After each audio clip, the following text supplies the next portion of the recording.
everybody, it's me, ShandrahFaith, with Reading Rainbow's Divination, here for another pick a card, and the final pick a card for this year that I'm posting it. And today's question is the year ahead. So this is a timeless pick a card reading, so anytime that it's the end of the year for you, any year, or if you feel like you want to just know what the year ahead of it, year ahead for you is, come and click on this pick a card.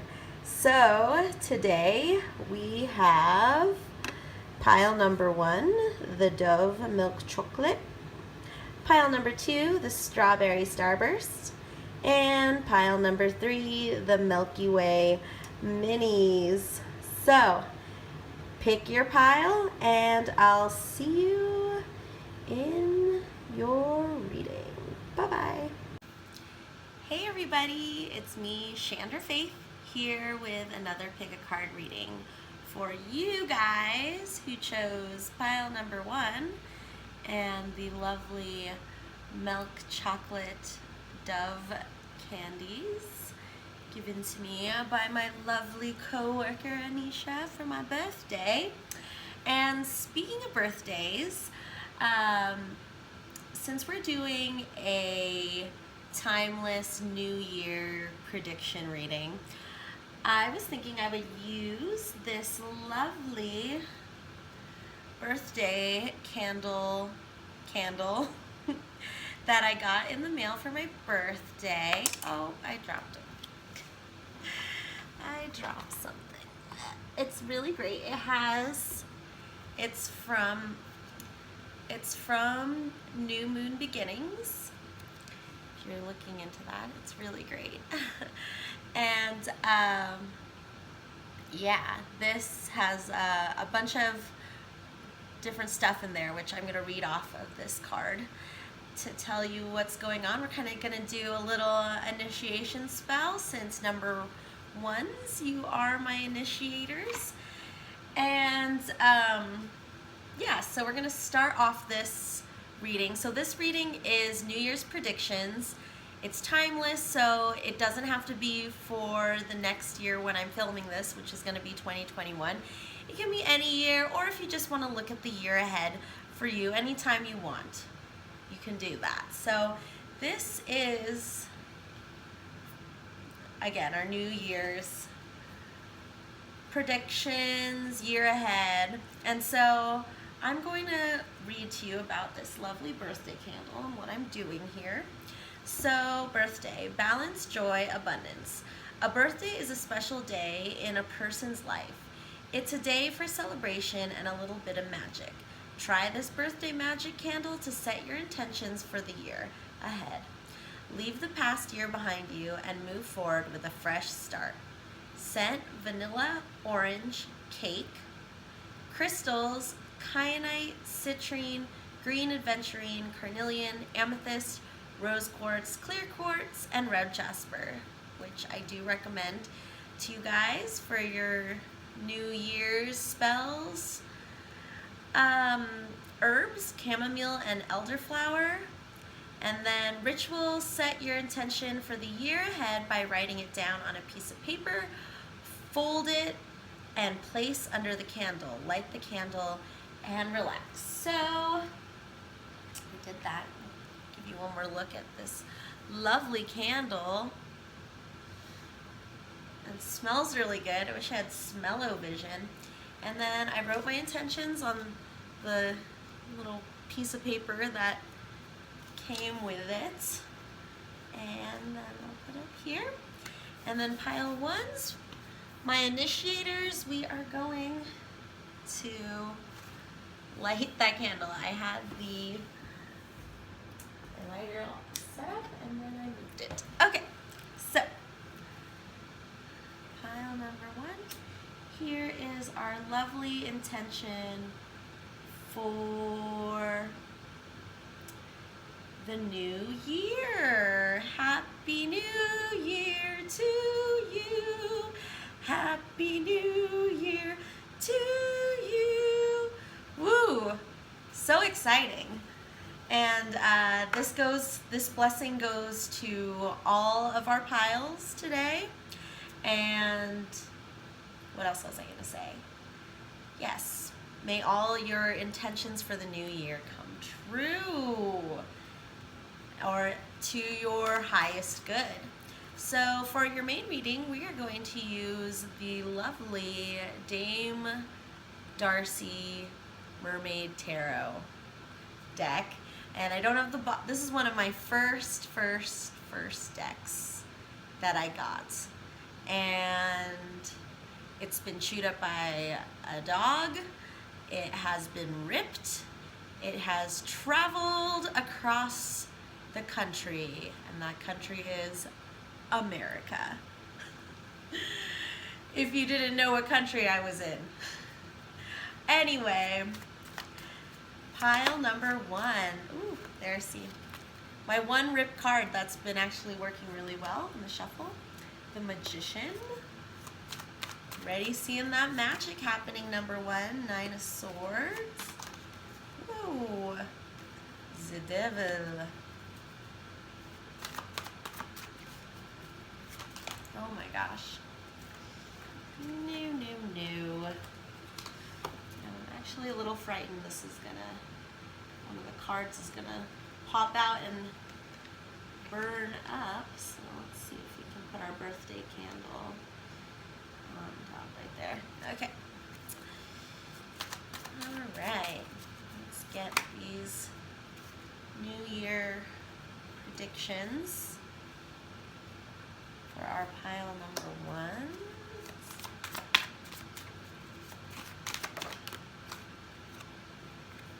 Six of Pentacles.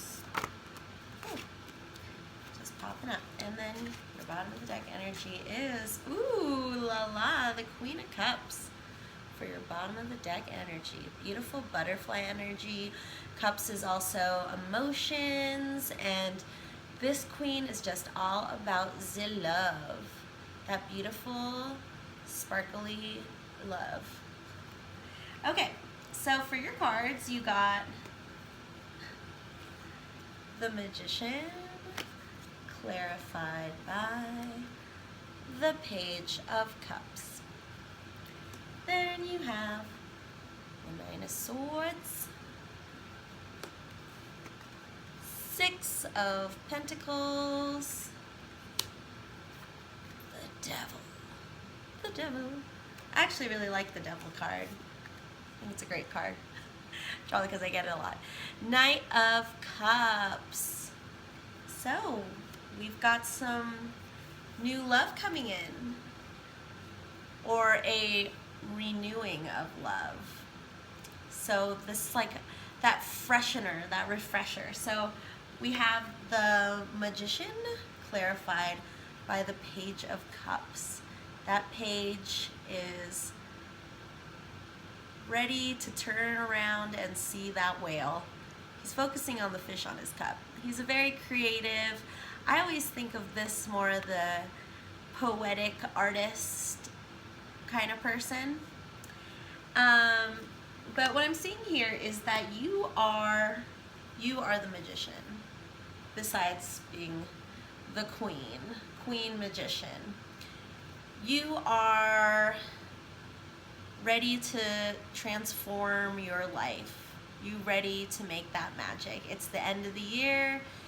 You're ready to look forward to a whole new realm, a whole new world of possibilities. Okay? And there could be someone who is out there also offering you a little lovin', little cup of love, or that little refresher you need in a relationship that you've been in for a while.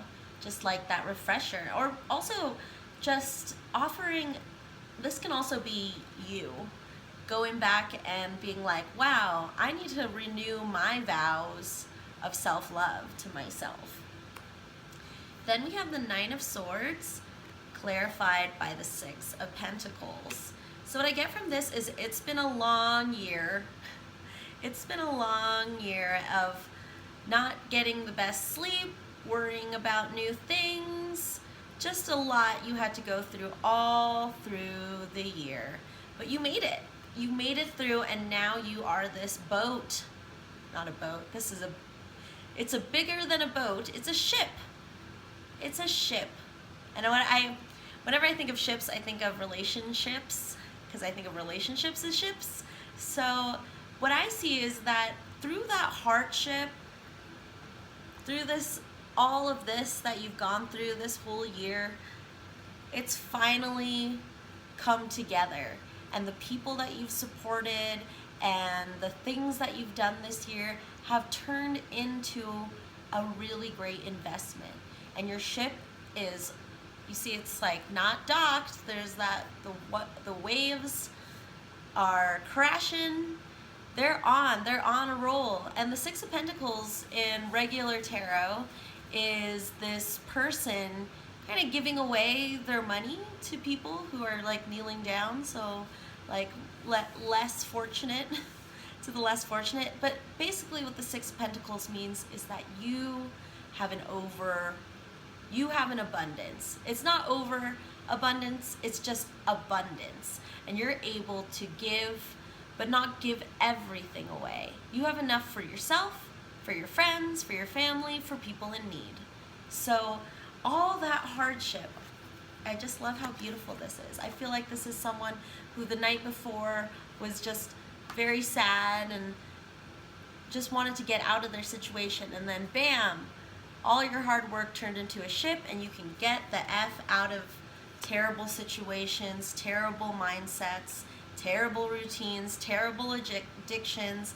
I mean, this whole year, if you're watching when at the time I'm posting, has been 2020, am I right, ladies? So yeah, definitely all of this has come to become a new beginning for you, and if not changing your lifestyle or changing things around, but just working with what you've created this year.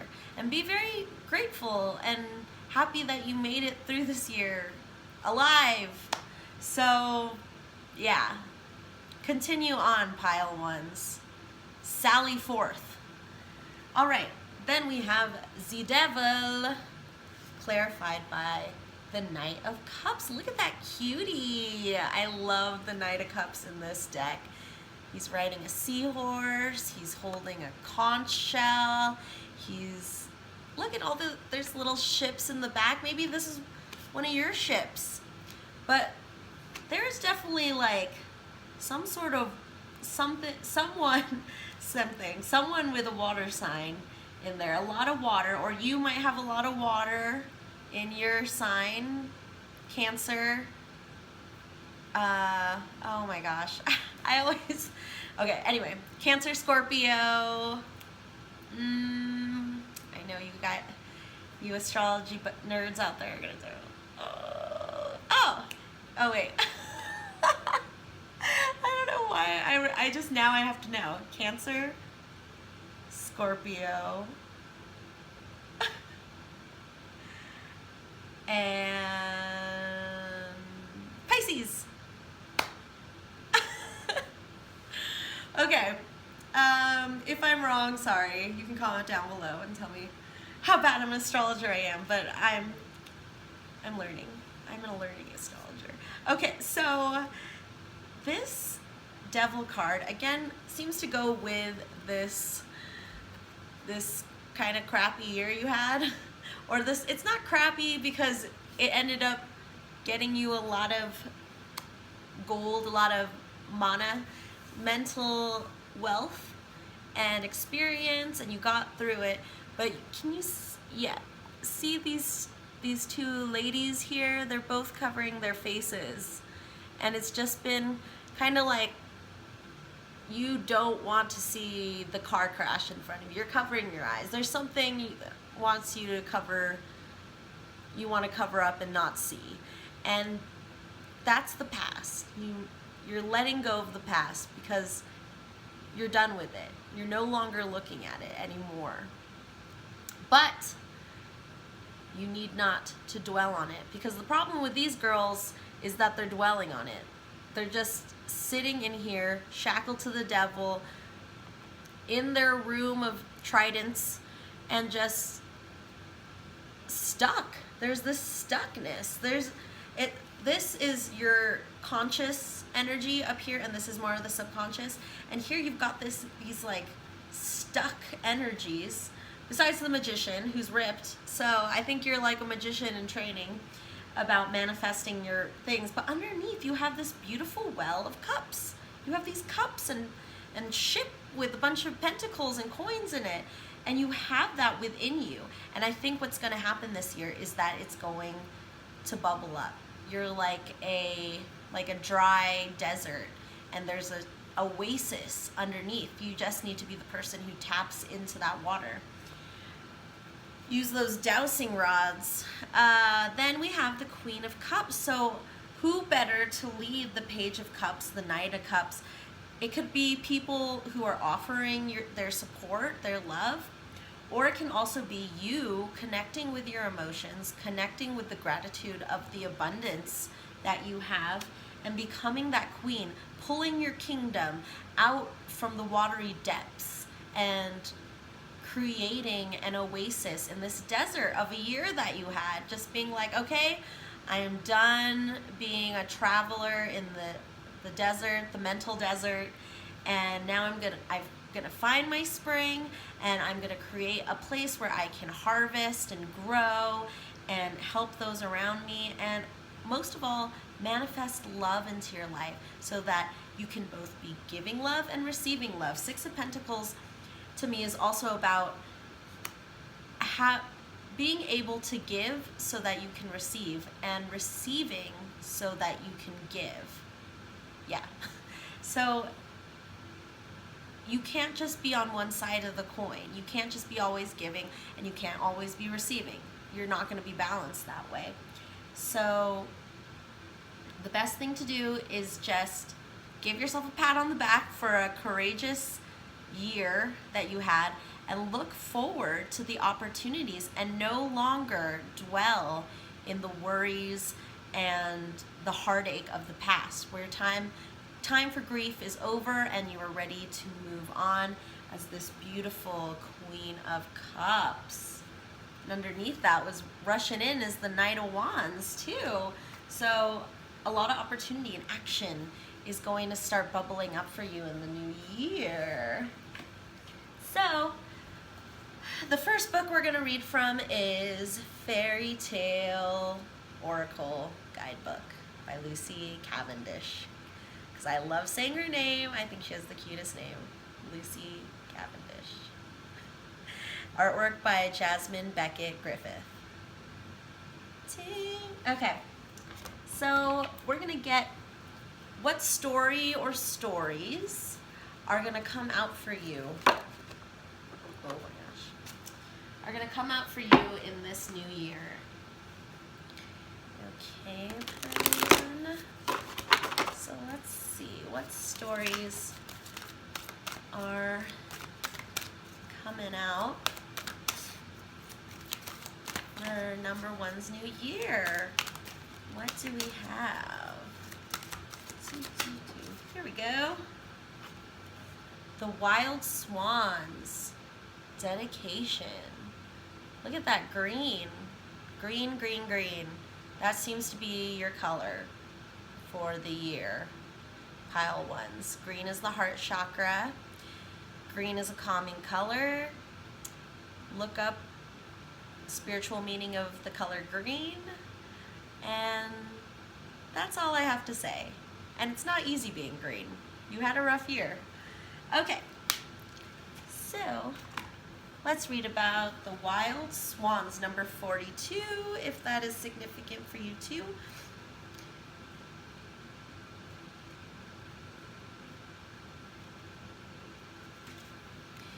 The Wild Swans, dedication. All the people came flocking out of the town gate, for they wanted to see the witch burned. An old horse drew the cart on which she sat. They had put upon her a garment of coarse sackcloth. Her lovely hair hung loose about her beautiful head. Her cheeks were as pale as death, and her lips moved silently while her fingers were engaged with the green flax. Even on the way to death, she did not interrupt the work she had begun. The 10 shirts of mail lay at her feet, and she wrought at the 11th. Raw. The fairy who came out to meet her was fair and shining, yet she closely resembled the old woman who gave her the berries in the forest, and told her of the swans who wore golden crowns on their heads. Your brothers can be set free, she said, but have you the courage and tenacity to do it? The sea water that changes the shape of rough stones is indeed softer than your delicate hands, but it cannot feel the pain that your fingers will feel. It has no heart, so it cannot suffer the anguish and heartache that you will have to endure. Do you see the stinging nettle in my hand? Many such nettles grow around the cave where you sleep. Only those and the ones that grow upon graves in the churchyards may be used. Remember that. Those you must gather, although they will burn your hands to blisters. Crush the nettles with your feet, and you will have flax, which you must spin and weave into 11 shirts of mail with long sleeves. Once you throw these over the 11 wild swans, the spell over them is broken. But keep this well in mind. From the moment you undertake this task until it's done, even though it lasts for years, you must not speak. The first word you say will strike your brothers' hearts like a deadly knife. Their lives are at the mercy of your tongue. Now remember what I told you. She touched Elsa's hand with nettles that burned like fire and awakened her. This is a tale of suffering in order to save family or people we care for from a fate that is not their choosing. It's a tale of sacrifice, and of sacrifice that must be done without recognition for a long time. In this tale, a young woman's brothers are enchanted into the form of swans, and she is told there is only one way to free them, and that is through the spinning of magical cloaks made from flasks of stinging nettles. Not a word can be spoken during this task, so for years this young woman has hands that are disfigured from the burning and the pain, feet that can barely tread upon the earth, and she must do all in silence. Her dedication to this bizarre task and her silence in the face of demands for explanations creates mistrust all around her. But the truth is she cannot speak. She must keep to her task, for she has dedicated herself to saving her brothers. This is the madness of doctors, scientists, those who discover ways of healing and helping that seem bizarre and strange, incomprehensible to others. So this is the message of this card. To know that when we see people who are ferociously dedicated to a task or a mission, their single-mindedness may seem madness, and in some ways it is. But if this energy is put to great purpose, it can bring about great healing and change. The message could be that you must allow this and not judge this, and the message could also be that your own dedication may be perceived as madness, and even great hostility within the hearts of others. But it will result in healing, creativity, and great breakthroughs, just as Elsa's work, painful and bizarre as it seems, saved her brothers from their enchantment. Meaning, tenacity and dedication, work magic, working through pain to create results, single-minded passion, misunderstood dedication, silently working without explanation for a time, working without the approval of others. Story by Hans Christian Andersen. So this totally goes with what we were talking about. Maybe for some of you this year, a lot of your dedication and that the stuff that you were going through this tough year for you was taking care of family members, or you could also work in caregiving or hospital work, and there was just a lot of healing work that needed to be done in this year, and you took the brunt of it. You were that person, the healthy person, who needed to help everyone around them. And maybe you're naturally like that anyway, because especially if you have water in your sign, you're very sensitive to people's emotions and how they're feeling, and if they're feeling bad, you're gonna feel bad too. So you spent a lot of your energy helping others this year. And I feel like I'm sounding like Santa Claus, but since it is the holiday season when I'm pointing out, but you were a very good person this year. Like, you were on the good list. You you went through these nights, these nights into hell, you know, and in a way you felt chained to other people, and sometimes it's hard for you to not be selfless, and a lot of us are raised thinking if you're not selfless, you're selfish. But the most important thing is to understand that you need to take care of yourself. What I like to say is, what they say on airplanes is, put the oxygen mask on yourself first before helping others. Because if something happens to you, if you burn out, who is going to help the people you're helping? So for the next year, what this card is saying to me is that your dedication will pay off. Just like the girl in this story, that to save her brothers, she has to go through this suffering, but it's a suffering created through dedication, through love, and you're going to finally see the results of all this pain that you had to go through this year. So hang in there, kitty. You're getting there.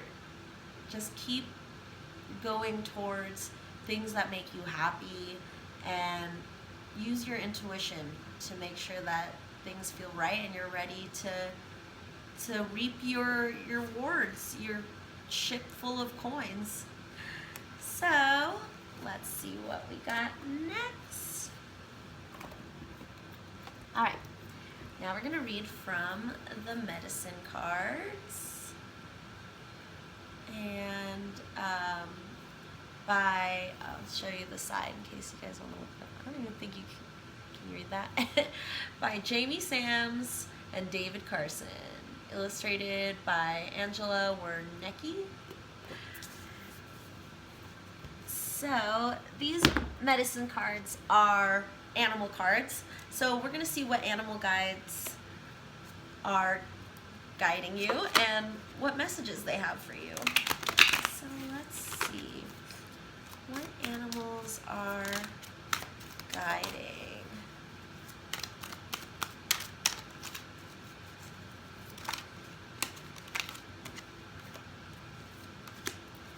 Okay.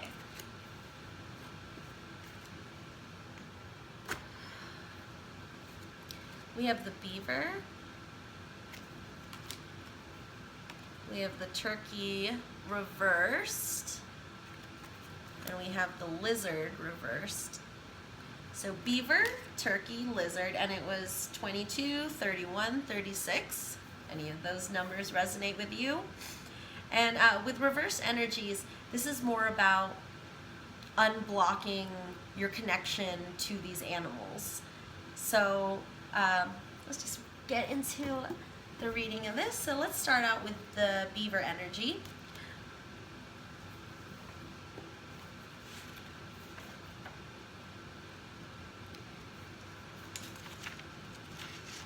Beaver. Beaver, teach me to build my dreams, including others too. One mind, one thought, hearts as one, lessons learned from you. Beaver builder. Beaver is the doer in the animal kingdom. Beaver medicine is akin to water and earth energy and incorporates a strong sense of family and home. There we go. You're a big family person, pile one, or even not even. It could be also mean your community if you're not close to your blood family, but those around you, you are taking care of them, building a beaver home, a dam for them to live in. We just went through the beaver moon, which is kind of around the end of fall here in the United States. And that is called the beaver moon because that's when trappers would trap the beavers because their pelts were a lot thicker for preparing for the winter, and that was also when the beavers were done building their homes and they just went back into their little beaver homes to stay there for the winter. So yeah, beaver moon, that might be significant to you guys too. If you were to look at the dams that block woodland streams, you would find several entrances and exits. In building its home, beaver always leaves itself many alternative escape routes. This practice is a lesson to all of us not to paint ourselves into corners. If we eliminate our alternatives, we dam the flow of experience in our lives. A doer is characterized by industriousness, and beaver knows that limitation cancels productivity.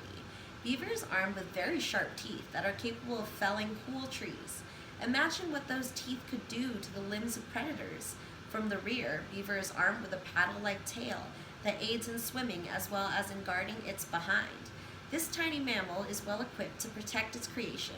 To understand beaver medicine, you might take a look at the power of working and attaining a sense of achievement. In building a dream, teamwork is necessary. To accomplish a goal with others involves working with the group mind. Group mind constitutes harmony of the highest order. Without individual egos getting in the way, each partner in the project honors the talents and abilities of the others and knows how to complete the piece of the puzzle that belongs to them. In working well with others, a sense of community is achieved and unity ensues. If beaver has appeared in your spread, it may be time to put your ideas into action or to complete some project that has been neglected. The beaver card could also be asking you to settle differences with fellow workers or friends. Beaver tells you to look for alternative solutions to life's challenges and to protect the creations which put your love and energy into. Sometimes beaver brings you a warning to watch your back. If this is your message, you will know it by if this is your message, you will know it by the position in which the card falls in your spread. If the card falls in the south position, is to remind your child self that trusting is okay, but caution is necessary. Use discernment and all will be fine. So yeah, use that discernment and intuition.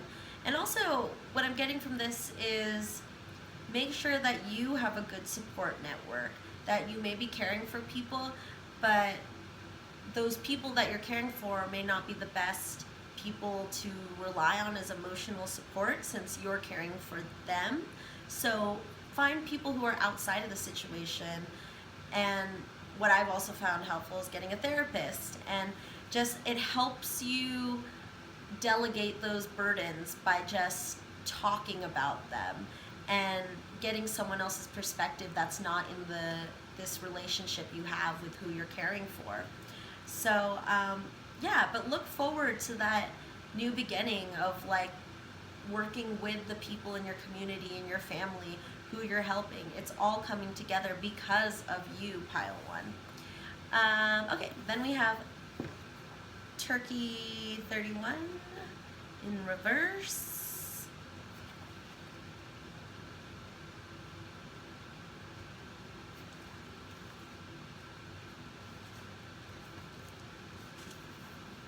Ho, brother turkey, so freely you give of everything you are, so others may truly live. Turkey. All right.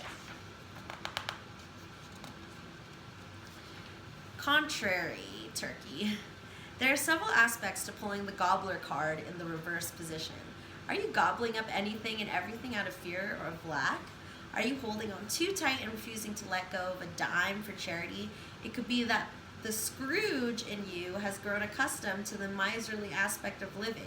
If not, you might look at the possibility that you're fearful of spending money at this time. Another aspect of contrary gobbling is the idea that the world owes you something and that you do not need to recycle the energy. The buck stops here may only mean that it stops in your bank account.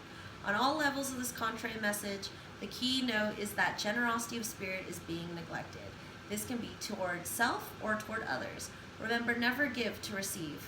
That is manipulation. Giving is without regret and with a joyful heart, or the giveaway has lost its true meaning. Wow, and I got that over the Six of Pentacles, which I was talking about was somebody who is giving to people who are less fortunate to them. And this is going along with that theme. But you've probably been giving so much that now you've kind of plugged up the hole and you're like, I've given too much. So you've got to find that balance where you're understanding how to take care of yourself and how to take care of others at the same time. Use giving, you're giving, like you check your bank account, like how much, make sure that I'm not giving so much that I'm feeling a deficit, that I'm feeling negativity, and also where you're receiving, what is coming into your account, your abundance account, or your well-being account, I guess that would be. And so where are you receiving? Where are you feeling more uplifted? Because caregiving is something that can deplete you. But at the same time, if you are truly giving without regret, with a joyful heart, then you're giving and receiving. So I like how the book says, remember, never give to receive. That is manipulation. When you are always looking for payback, or being like, I'm only doing this because the other person has to do this thing. That is conditional. That is going to block you. You need to just give freely and allow yourself to receive. So also look into turkey energy, turkey's spiritual meaning. I think the turkey has powerful lessons for you, pile 1. And then finally we have the lizard in reverse.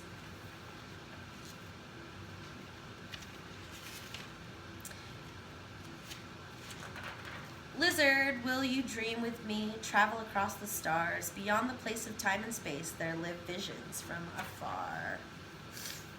If lizard is turned up in the contrary position, you may be having a nightmare.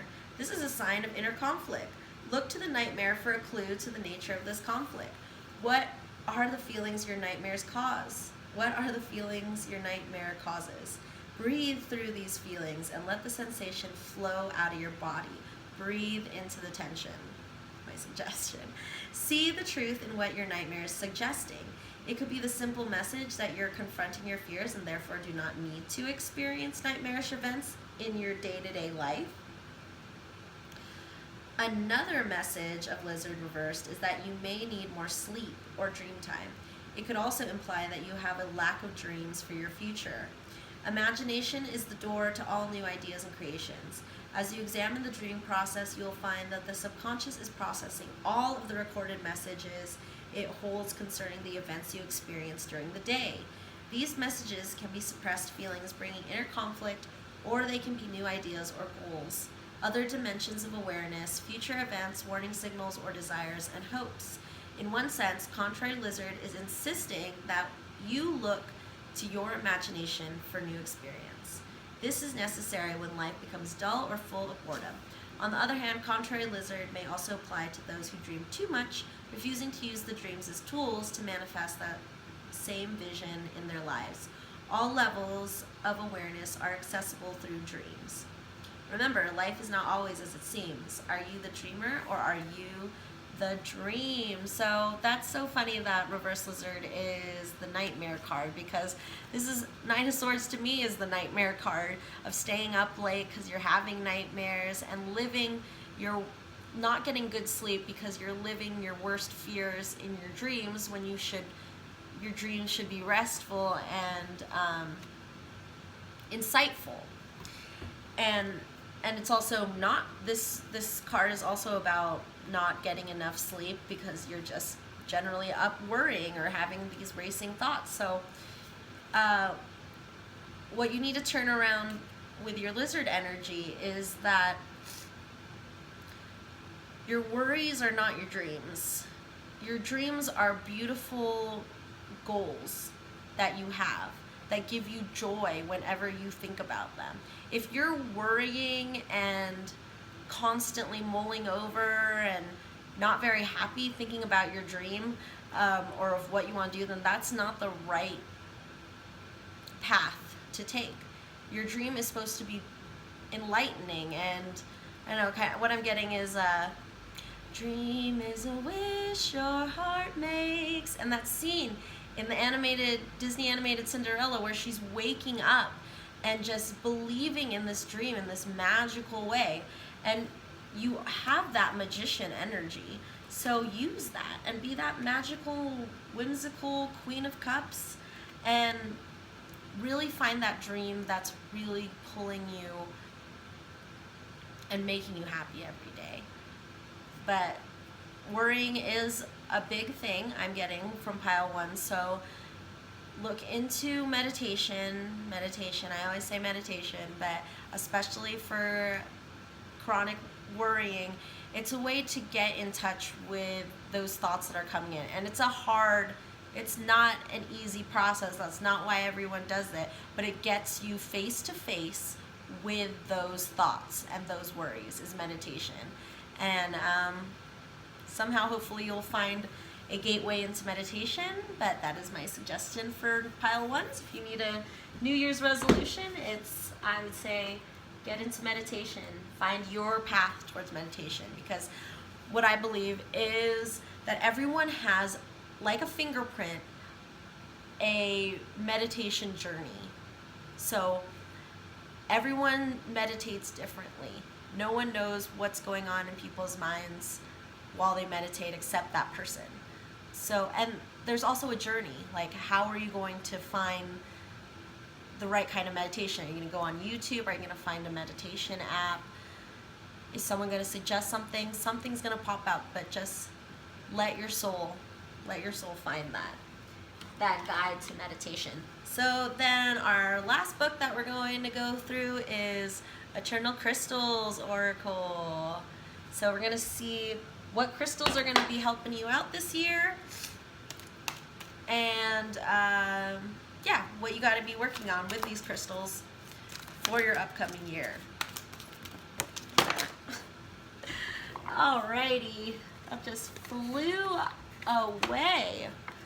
But yeah, I love these cards because you can just get a clear picture of what stones to work with. What I personally like, really get stones for jewelry. So you have Fuchsite, Healing Heart Chakra. Love that color, Fuchsite. We have Fluorite. Oh, I love that too. Spirit Guides, Third Eye Chakra. Ooh la la, I can't wait. I love that one. I love talking to spirit guides. Physical Body, Root Chakra, Zinsite. And then we have Kurusite, Travel, Root, and Crown Chakras. Okay. So, Fuchsite, number 17. It's like a little, there's a hand in the background. I like these cards too because there's like kind of like a hidden image in the back. Number 17. Fuchsite, Healing Heart Chakra. You are a natural born healer. You heal with your words, actions, and energy. Yeah, we knew that, number 1. That's why you're a super caregiver. You can make a difference in other people's lives. Now is a great time to learn about natural remedies, counseling, teaching, medicine, or healing in some form. Remember also that you can also conduct healing work in more subtle ways in your everyday life. You don't need to be a doctor or nurse to be a healer. You may be a great listener and have gentle, compassionate energy, which greatly benefits your friends / coworkers or family members. Whatever form of healing you do for others, either consciously or subconsciously, be wary of becoming too drained. Oh, that's what we were talking about too, guys. Be wary of being too drained. You want to give and give and give, but remember, put your oxygen mask on first, pile 1s. Make sure you find a balance between giving to others and nurturing yourself. You can express yourself openly and honestly without hurting others.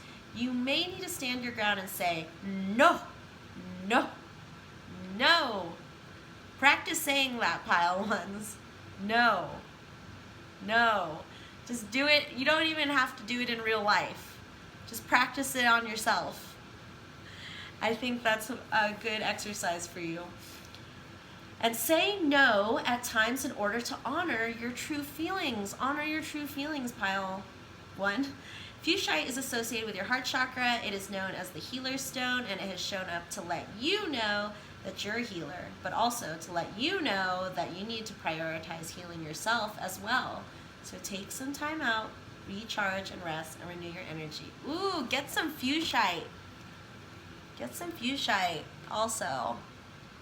Look it up. This seems like this is going to be your stone. This is like for sure your stone, your main stone for the year. Then we got number 16, fluorite, spirit guides, third eye chakra. I also like how these cards tell you which chakra they correlate with as well, for those of you who want to learn more about chakras, so that's great too. Fluorite, spirit guides, third eye chakra. Fluorite has shown up for you today to let you know that you are protected by your guides in the spirit world. Fluorite also helps you to enhance your intuition. It is associated with your third eye chakra. It's time for you to trust your intuition and trust your spirit guides. They will never let you down or lead you astray. There's no need for you to ever feel alone again. You have your own spirit family who are with you at all times. Connecting with your spirit guides can help you to access a higher source of wisdom and guidance. Connecting with your spirit guides is not hard. You just need to talk to them in your mind or out loud. Be patient with the process because it can take some time to learn how to hear your spirit guides. They can sound like your own thoughts and voice. And remember that messages from your spirit guides may also come as a physical signs. For example, you may feel your body heat up or tingle or feel goosebumps on your arms. So this was another source of support that I forgot to talk about, which I am a big supporter of, is talking to spirit guides. That could be angels, higher powers, and also talking to your past loved ones. For some of you, you did actually go through deaths this year, and that is a part of the shitty year that you've had.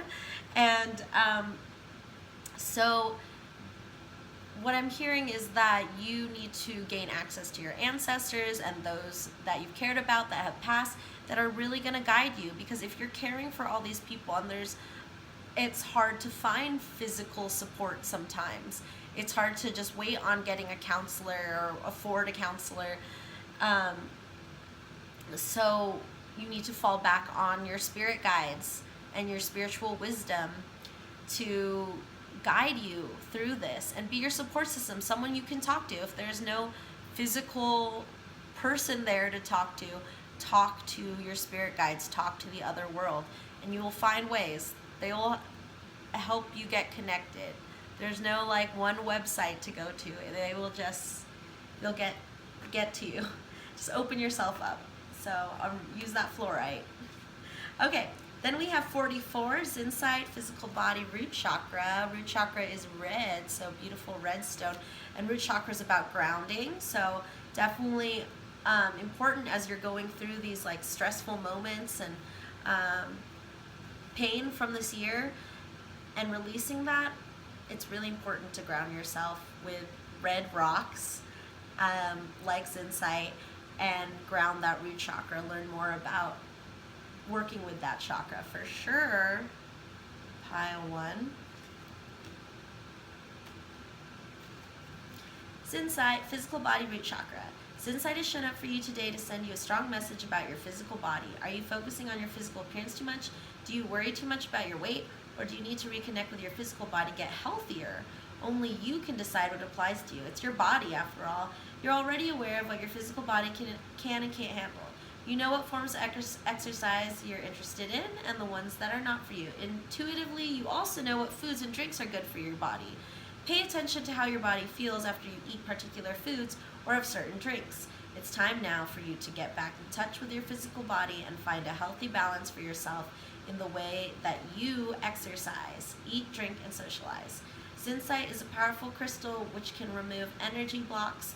It also helps you to bring out your own personal power, creativity, and physical energy. It is associated with the root chakra. So a big thing I'm getting from this is that you neglected your physical health this year because you focused so much on caring about other people, and that was great and it was immediate and needed to be taken care of.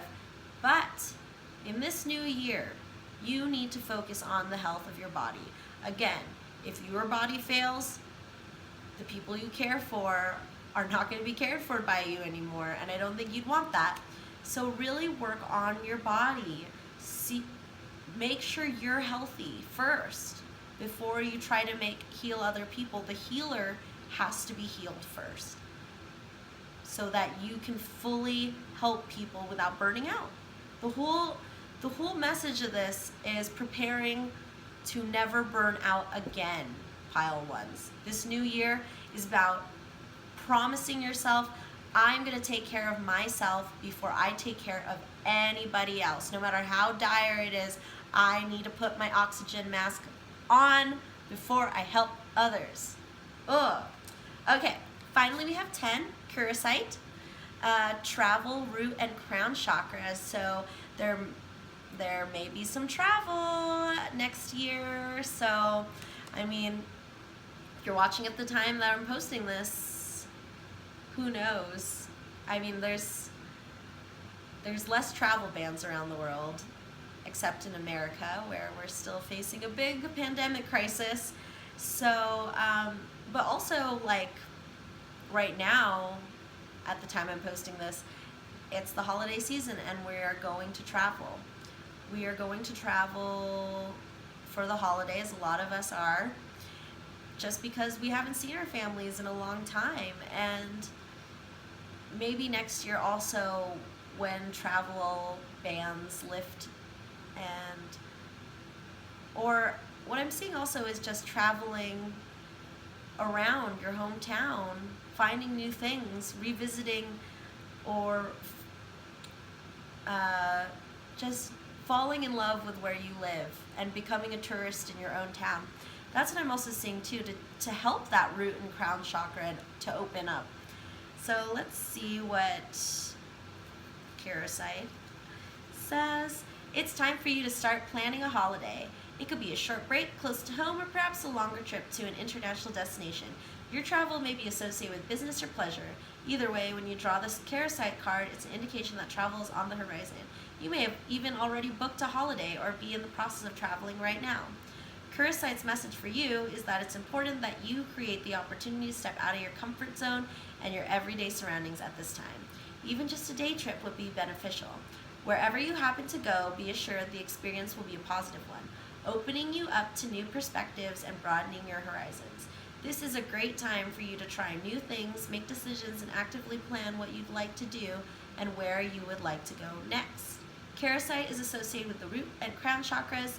It helps you to ground yourself and to feel comfortable in all different situations and environments. It is known as a crystal for travelers. It helps with jet lag and also helps travelers go with the flow. So if you guys are going to be planning on traveling next year, buy a piece of Kurosite. Bring it with you on the plane or with you in your pocket, in your purse. And this will be a great travel companion, especially if you get worried a lot traveling, or causes you anxiety to travel, but you still need to travel anyway. I mean, I get anxiety when I travel, and I love traveling, so I think this would be a great stone to carry you on your travels, wherever you may go. Pile one. So let's get some divination blocks, and then we'll get some charms and stamps, and then I'll let you go into your new year. Alrighty. So we have a 2,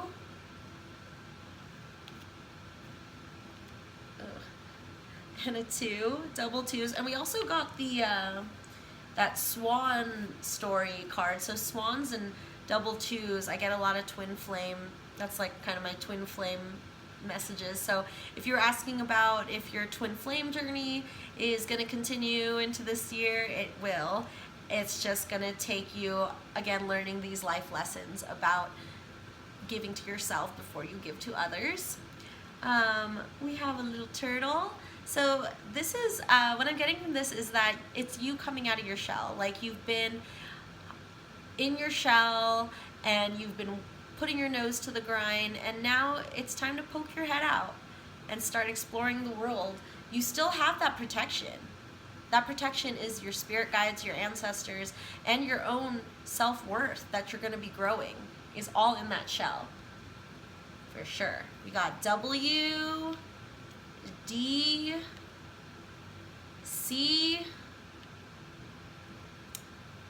4. And then we have a pretzel. Is that it? Oh. Then we have a pretzel. So for some reason I'm getting like you're gonna go to like sports events, or some sports events are important to you. I don't know why. I'm wearing a baseball sweater, so I'm just getting that for some of you. Sporting events, or going out, you may be traveling to a sporting event. It's something about those pretzels that you get at sporting events. So, or just take how a pretzel could possibly resonate with you. And then we have this beautiful shell. Ooh, and I feel like for some of you, it's going to places with an actual beach. And this is also about opening up again. That you got 2 shells. You got turtle shell, clam shell. It's this shell coming out of your shell, but also using your shell for protection. So, because you've built such a great shell, it's just that the shell, you need to clean that shell off and take off the worry barnacles and just move forward with your life. You're a shell creature, but you can still travel with your home on your back, is what I'm getting. So then let's get some charms.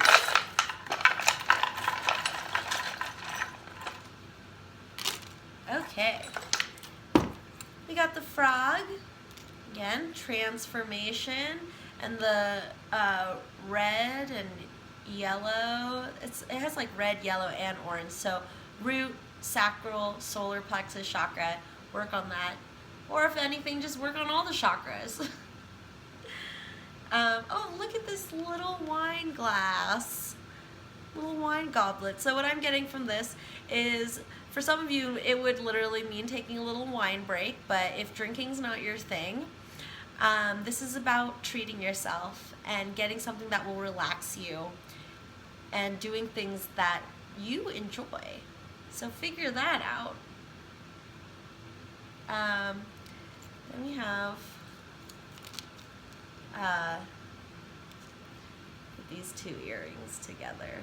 So this earring is turquoise, has turquoise on it, which is a protective stone. So you may look into the turquoise stone.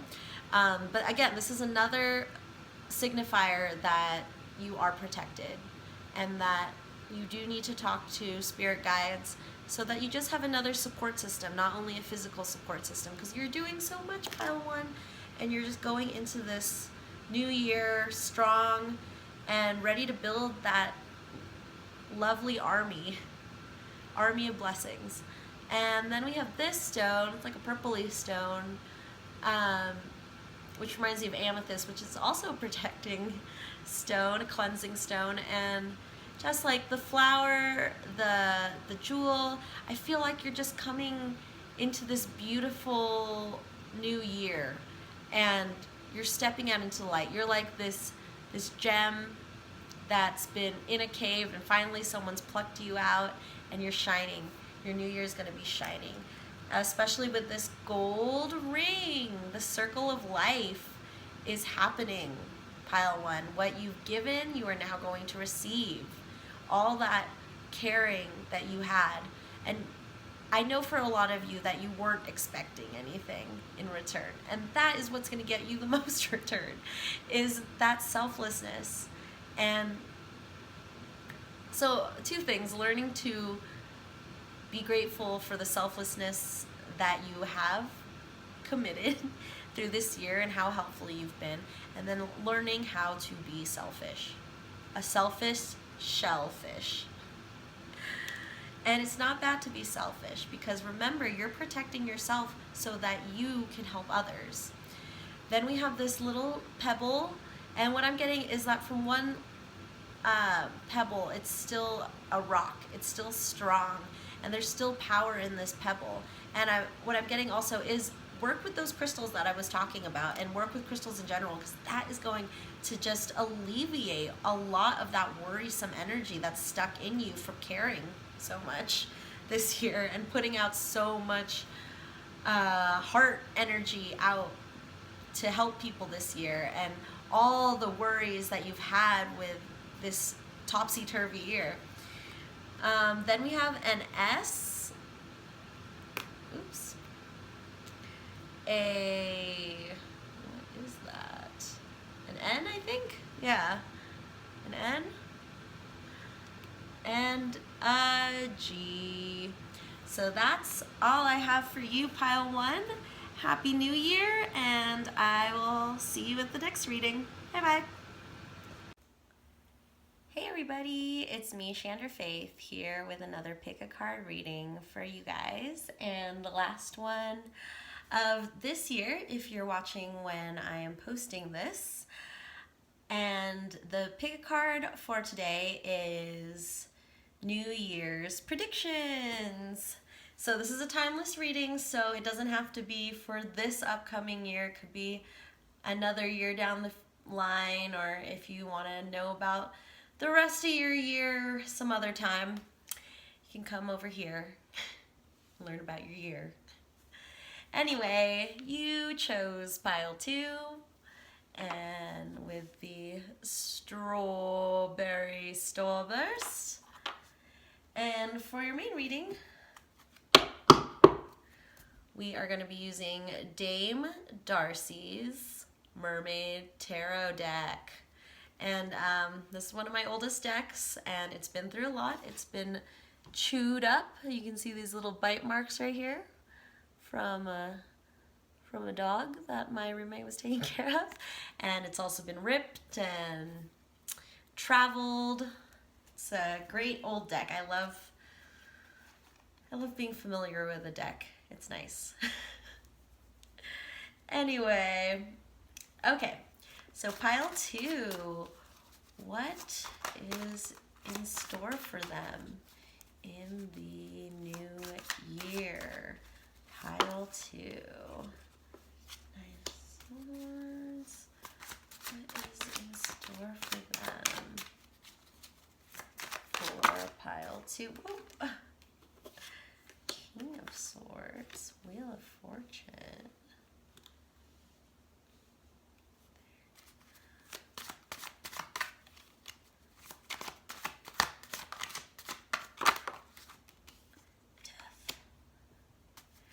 Some big cards here, pile 2.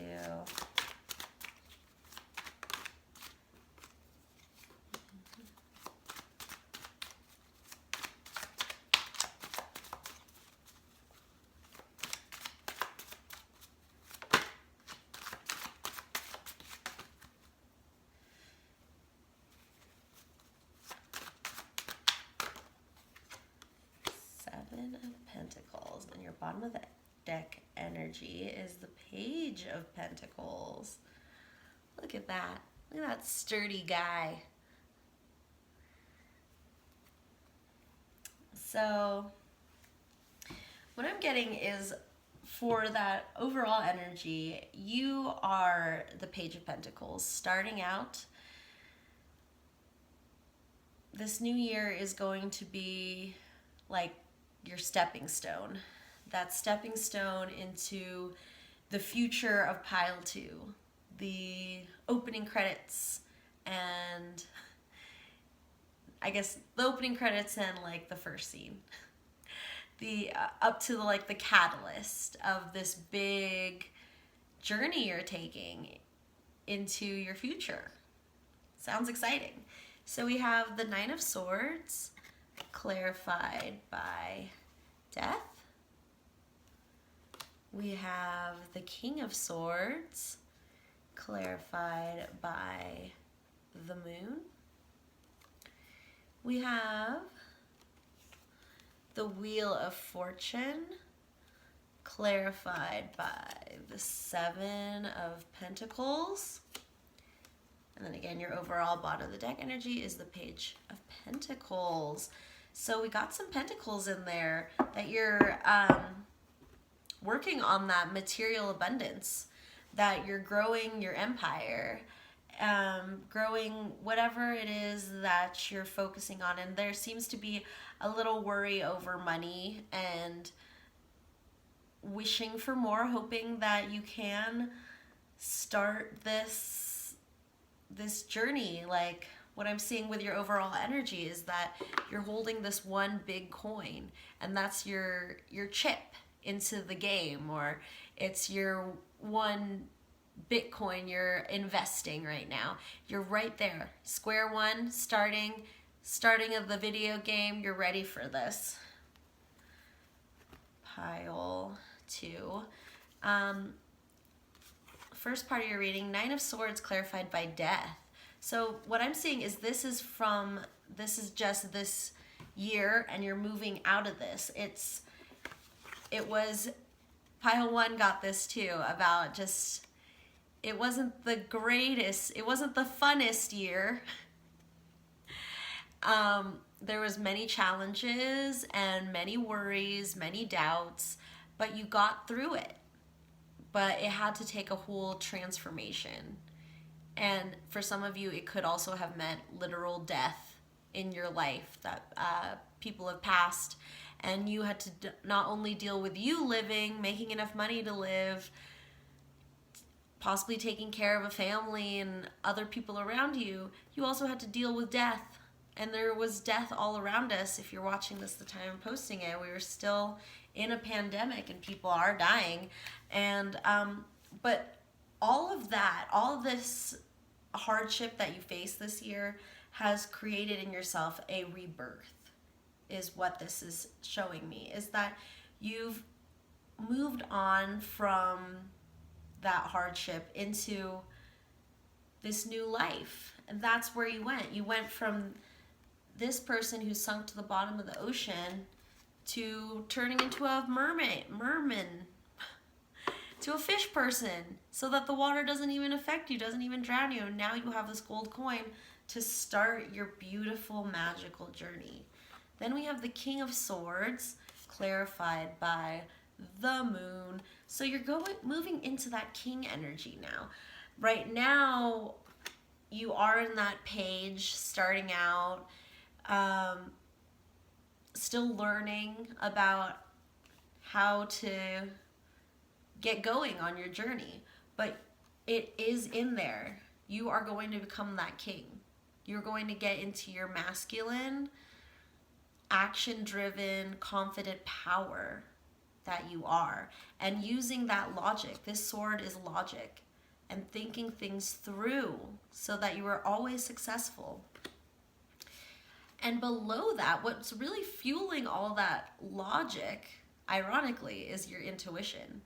Is that you will be the most logical if you follow your intuition and trust in it. The problem is you're worried so much.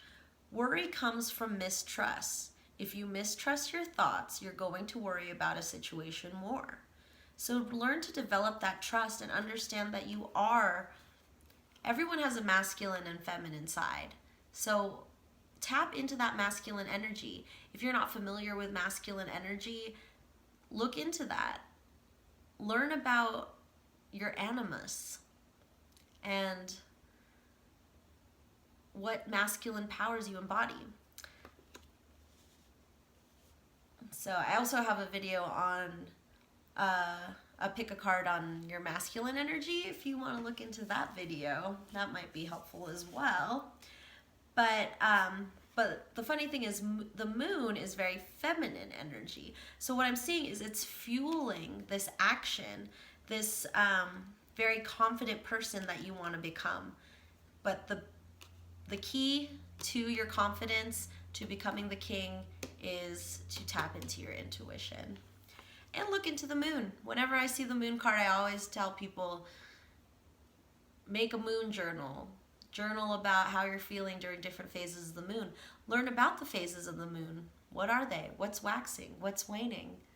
When's the new moon? When's the full moon? All that kind of moon talk. So then your last section is Wheel of Fortune, clarified by the Seven of Pentacles. So this is that movement of events through your life, and you're going with the flow. You are using, it's kind of what I'm getting is like that farmer's almanac, and that you're using what you've learned through the turning of the wheel, through your past, and you're cultivating the best garden you can as you're starting into this new year. And again, with your overall energy of the Page of Pentacles, that is going to septuple. We'll come back to you 7 times forward, and 7 might be also significant to you, but it is going to multiply. As long as you be that constant gardener to love what you are trying to create. And if that is material abundance, love it. Don't worry about it. Don't just dwell on it and worry about it and fret and be afraid of spending money, and then also being afraid to save and just having all this fear around money.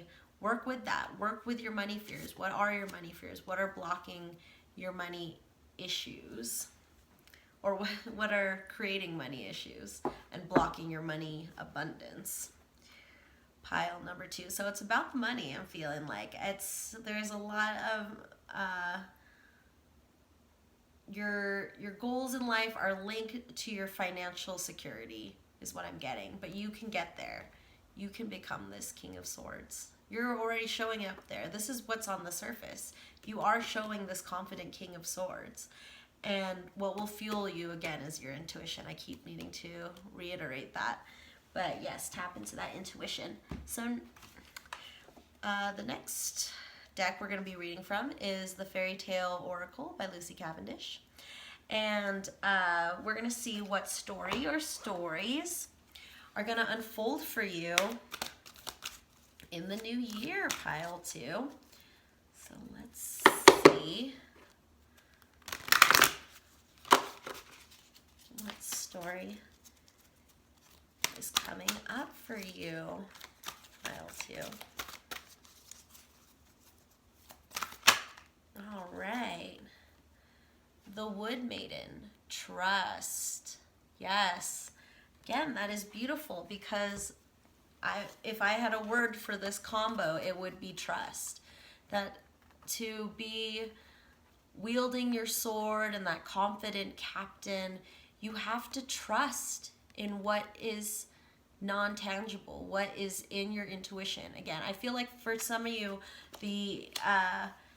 it's very hard for you to trust your intuition. You're a very logical person. You might have a lot of air in your chart.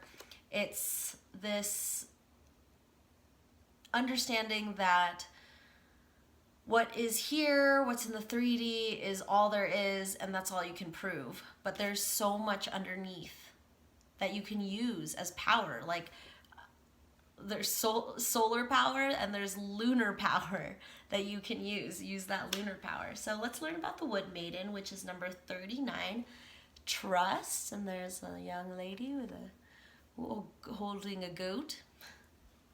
So let's see what we have here.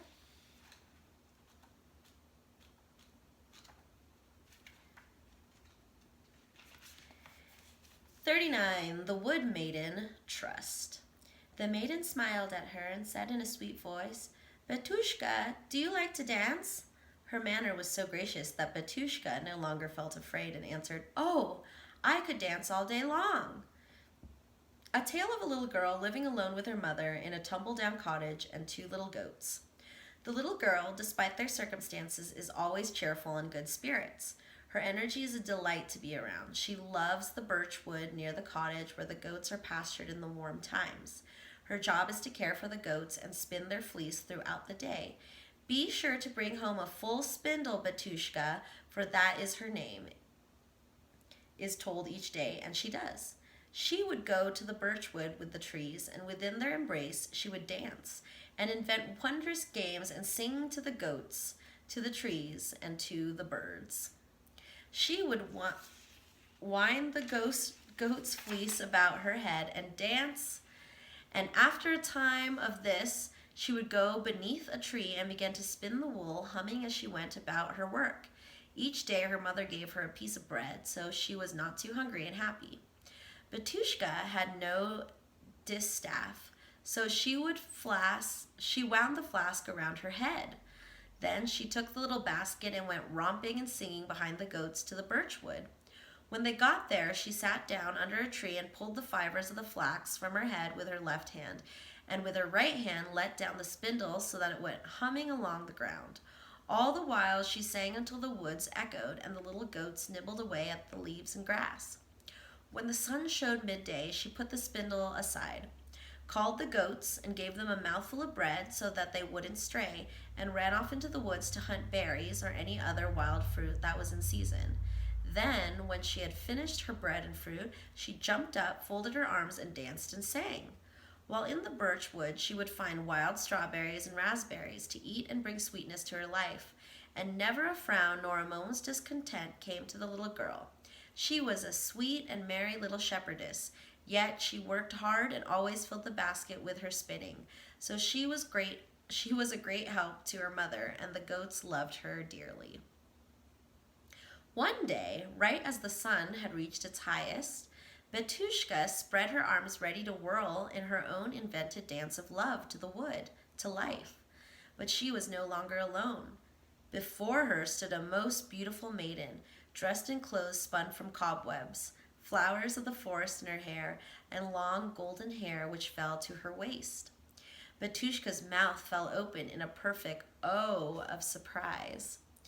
"Betushka," said the maiden without moving her lips, "do you love to dance?" She was so kind, her voice so gentling, that Betushka suddenly felt her heart fill with sunshine. "Yes," she answered with a bright and sweet smile, "I could dance all day long." So she and the maiden danced. As they danced, tall, slender beings with hair of gold and skin of white came forward, playing instruments made of wood and stone, delicate as flowers, and the music was the sweetest ever heard. Birds joined them and sung a song of the wild things, enchanting, unlike any other sound heard by human ears before. Betushka forgot everything about the dance. So complete and alive she felt. They danced till the sun fell from the sky in a sudden dip, and when the last ray of gold penetrated the forest, the maiden vanished along with the orchestra, and finally only the birds remained singing the song to call their young to the nest. Betushka was unhappy for the first time. She fretted. She had not done her work, and her mother needed her help. She fell to silence, and even the goats felt her sadness and wondered at what was wrong. In this tale, as you can see, there is a balance between working and the life of dance. Betushka is both responsible and joyous, and has this balance worked out, until she was asked to dance with a fairy, and from this time forth she forgets her work. Although the fairy sees to it that her basket is full of spun fleece, Betushka knows for the first time guilt and longing and discontent. At the same time, she discovers ecstasy and the abandonment of herself. The fairies come to her aid and give her a magical chant. Reel and grumble not, reel and grumble not, and her basket is full each night, spun as if it had indeed, and is indeed by magic. But her mother knows something is amiss. Her daughter is not the same, and she asks what is wrong. When Betushka finally tells her mother of the dancing and the fae, she breaks the spell, and she no longer has this magical help. Her mother grumbles, for she knows her daughter had met a wood maiden, one who often dances little boys to death. But she can be kind to little girls and offer them their help and great riches. What are we to make of this tale? To never accept magical help, that parents should allow children time to simply be children. But before the spell is broken, little Betushka is gifted birch leaves, which the wood maiden turns to gold. And although there are only a few, they suddenly have enough to buy a farm with good rich land and strong fine cattle and their own well and trees. Betushka could have dancing shoes and lessons and pretty clothes to wear, but she never attains the same levels of content as she had before meeting the wood maiden, nor does she ever reach the ecstatic heights the fairy dance gave her, and she never meets the wood maiden, never again, even though she longed to dance with her every day. This is a card that encourages you to trust at this moment that although what is taking place seems unreal and you will doubt your own experience, you would do best to trust that it has taken place for a reason. The gifts you've been offered need not be questioned. It's time to arrest cynicism and to be careful of who you share the gift with. Some will disbelieve you, and in some ways they'll rob you of what is most precious. It is now a time to believe and to share and to know that there is an other world, a fairyland, and its denizens are your allies at this time. Hold close this gift and trust that it is as it seems to be. It is good and it is true. Meaning, trust in a gift given. Be content with simple things. A good nature brings great rewards. Fairies come to the innocent and the sweet of temperament. Even small rewards can yield great changes. Awareness can come at a price. From the traditional Czech fairy tale. So trust. So what I'm getting is that, again, that intuition to fuel this leader in you that is ruled by the physical world, but you got to get in touch into your intuition, and then also into the spiritual world. Got to get closer into that, because a lot of things this year have broken your trust, is what I'm seeing. And that you've gone through grief and loss and worry and doubt all through this year, but you've gotten through it. You're here, you're alive and well, and you got to regain that trust within yourself, that the main thing or person you need to trust is yourself. That you have to understand that you went through this whole year, through this wheel of fortune, and that you are there to cultivate your garden and grow all of that potential. And especially if you're focusing on a material abundance, trust that you are doing all the right things to get you there. And this is what this reading is telling me, is that you are on the right path. You just need to trust. The more that you mistrust yourself and become indecisive, you lose precious time and precious moments to make the right decision. The right decision does not need to be mulled over. It is just created through your intuition. Because you don't have time. You want to make this money. You want to make this material abundance. So you need to just focus on your intuition. Make your choices quickly and decisively. No more mulling around. No more mulling around. That's going to lead to another death again. Not a literal death, but just kind of like a restart, like in a video game where you're like, oh man, I lost a life, I have to start all over again. So you're on the right track as long as you trust in yourself. Pile 2. So now we're going to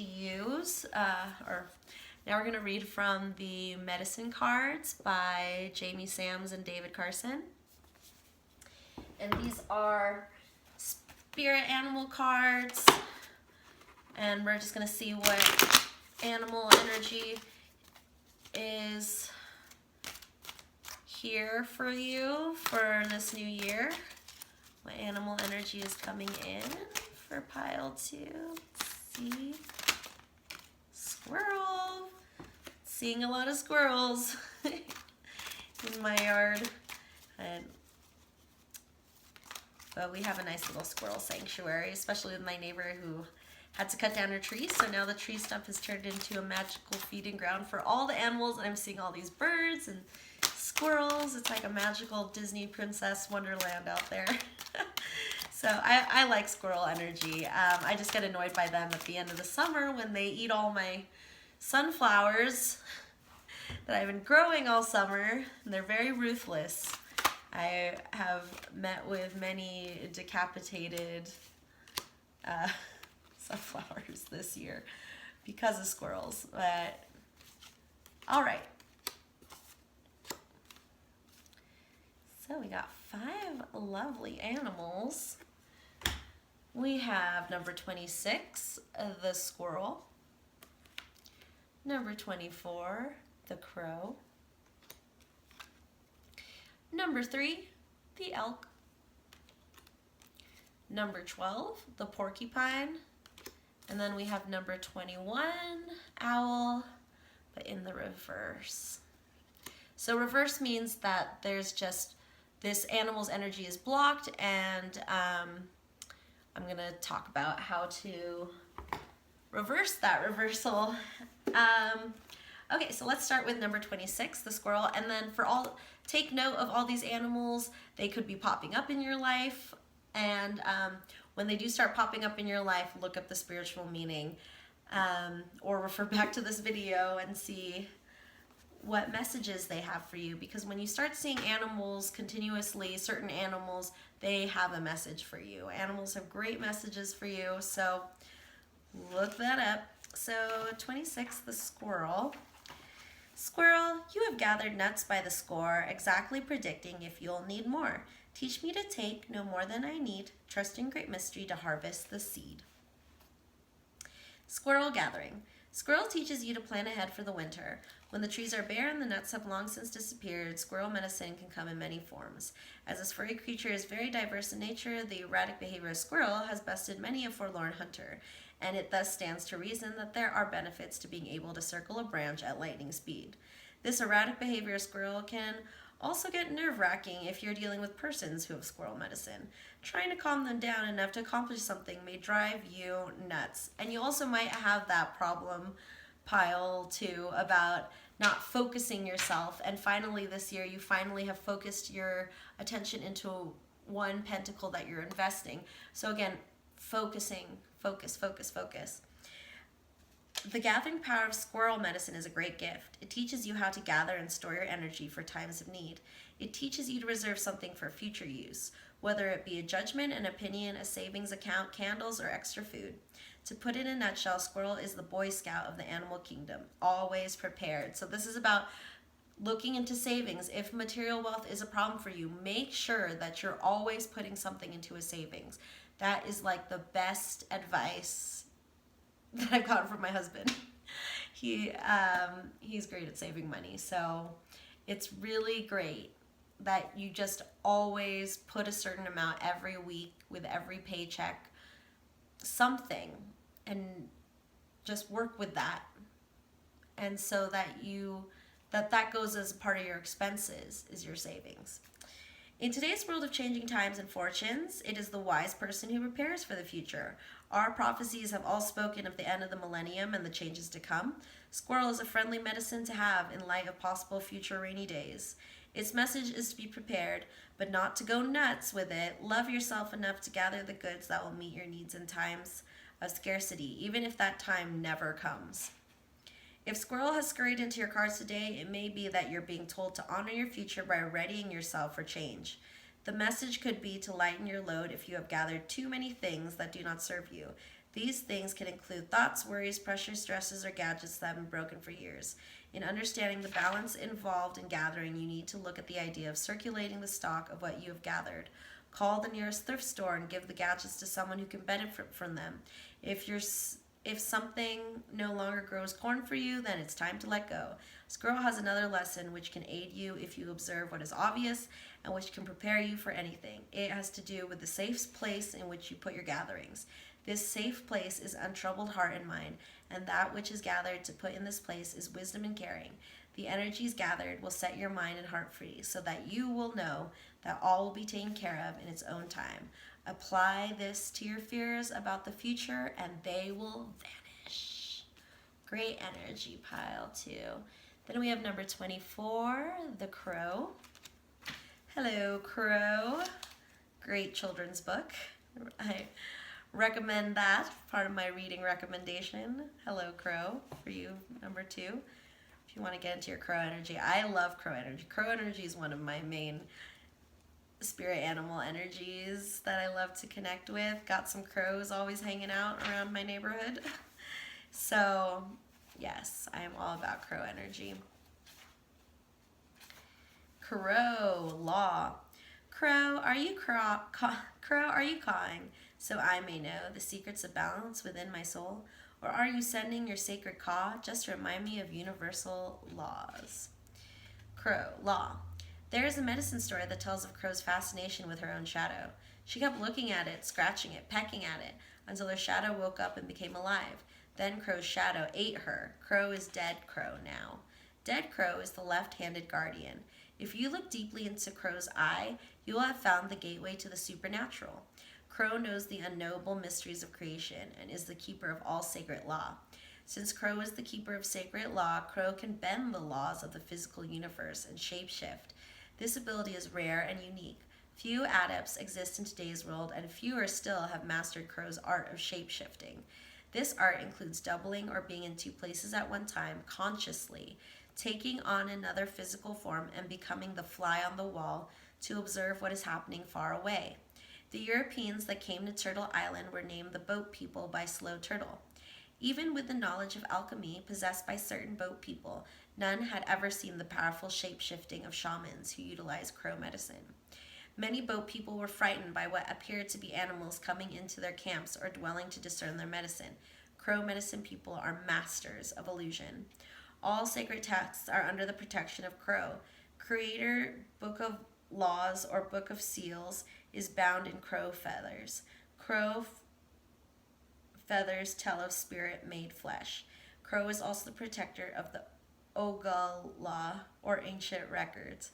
The sacred law belts, or wampum belts, beaded by native women long before the boat people or Europeans came to this continent, contain knowledge of the Great Spirit's laws and are kept in the black lodges, the lodges of women. The law which states that all things are born of women is signified by Crow. Children are taught to behave according to the rules of a particular culture. Most Orthodox religious systems create a mandate concerning acceptable behavior within the context of worldly affairs. Do this and so, and you will go to heaven. Do thus and so, and you will go to hell. Different formulas for salvation are demanded by each true faith.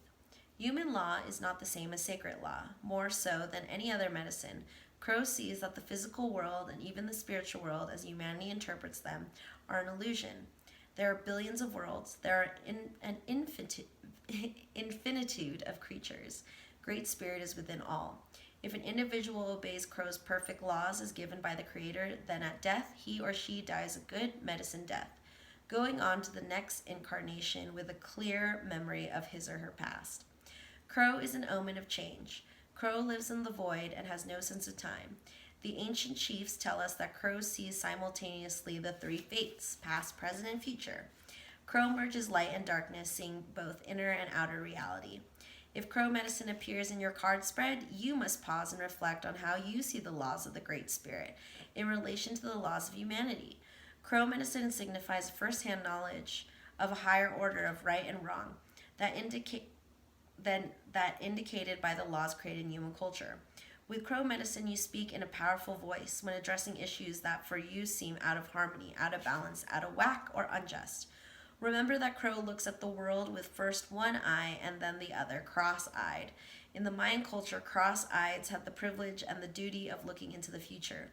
You must put aside your fear and being a voice in the wilderness and caw the shots as you see them, as you learn to allow your personal integrity to be your guide. Your sense of feeling alone will vanish, your personal will can then emerge, so that you will stand your truth. The prime path of true Crow people says to be mindful of your opinions and actions. Be willing to walk your talk, speak your truth, know your life's mission, and balance past, present, and future in the now. Shapeshift that old reality and become your future self. Allow the bending of physical laws to aid in creating the shape of the shifted world of peace. So yes, become that future you. Again, that king energy. And that this is also telling me, look into the occult and the laws of attraction, stuff like that. Learn new laws is what I'm getting, since the Crow energy is about law. And universal law of your life. I don't know. But yeah, maybe make up new rules for your life. What are the parameters of your journey? What tools are you going to give yourself as you continue? So yeah, definitely use that Crow energy. Number 3, elk.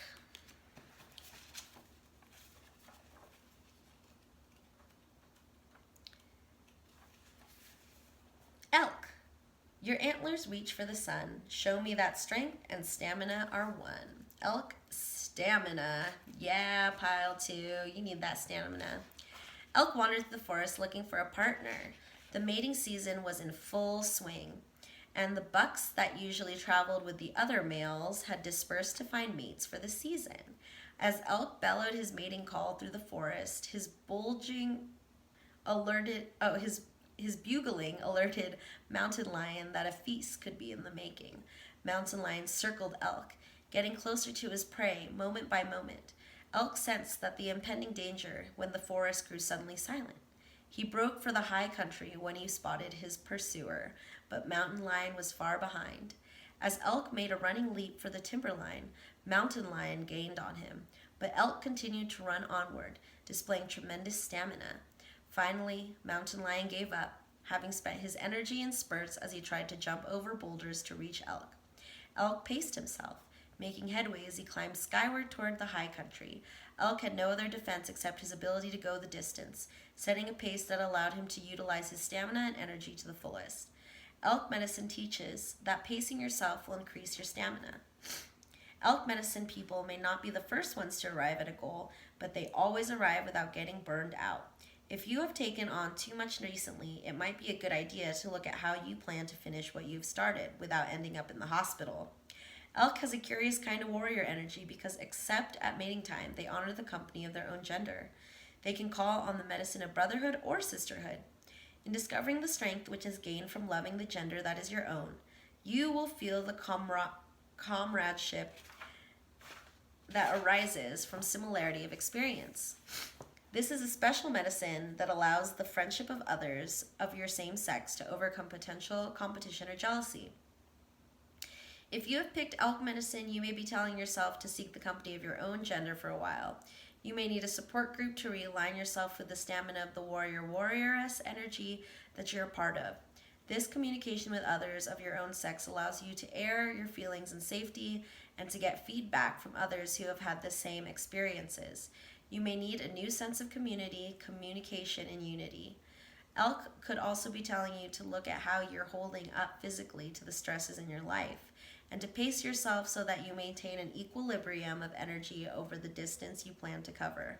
Vitamins or high energy foods may be one solution, along with some personal quiet time for replenishment. So yes, in this new year, you're going to need that elk stamina to get you through this, to get you going with your one coin.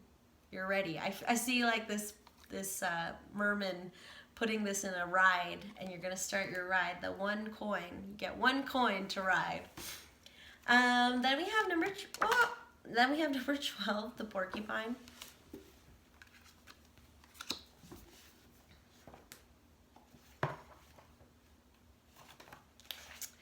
Porcupine, remind me of innocence again, with every man a brother, with each woman a friend. The South, porcupine innocence. The south of the medicine wheel is the place of childlike innocence and humility. It is the home of playfulness and the position of porcupine on the medicine wheel of life. Porcupine has many special qualities and a very powerful medicine, the power of faith and trust. The power of faith contains within it the ability to move mountains. The power of trust in life involves trusting that the Great Spirit has a divine plan. Your task is to find the pathway that is most beneficial for you and that uses your greatest talents to further the plan. Trust can open doorways to the creation of space. The space thus created allows others to open their hearts to you and to share their gifts of love, joy, and companionship. If you were to observe porcupine, you would immediately notice its quills. These quills are only used when trust has been broken between porcupine and another creature. Much like otter, porcupine is a gentle, loving creature and non-aggressive. When fear is not present, it is possible to feed a porcupine by hand and never get stuck by its quills. Through understanding the basic nature of the animal, you may come to understand your own need for trust and faith. Trust again. And for becoming like a child again. In today's society, this is a needed reminder to honor the wonder of life and the appreciation of each new day as an adventure of discovery. Porcupine sat silently, looking at a hollow log. She wondered if it was a playhouse that nature had created just for her. Porcupine envisioned all the things she could do with the log. She could climb on top and make the log roll from side to side. She could go inside and see if there were any juicy worms for her dinner. She could also scratch her back on the rough outer bark if she wanted to. Just as Porcupine was pondering what to do next, she saw a bear approaching. Bear was big and black and looking for honey. Oh, another playmate to share my log, she thought. Hello, Bear, she cooed. Do you want to play and share my log with me? Gruff old Bear snorted. Porcupine, don't you know that I'm too old to play? You're in my way. I'm looking for honey. Go away. Why, Bear, you're never too old to play, she replied. If you forget what it was like to be a cub, you'll always be impatient and gruff as you are now. Bear began to think about what Porcupine had said. Maybe she was right. All the other creatures had run away from Bear in fright.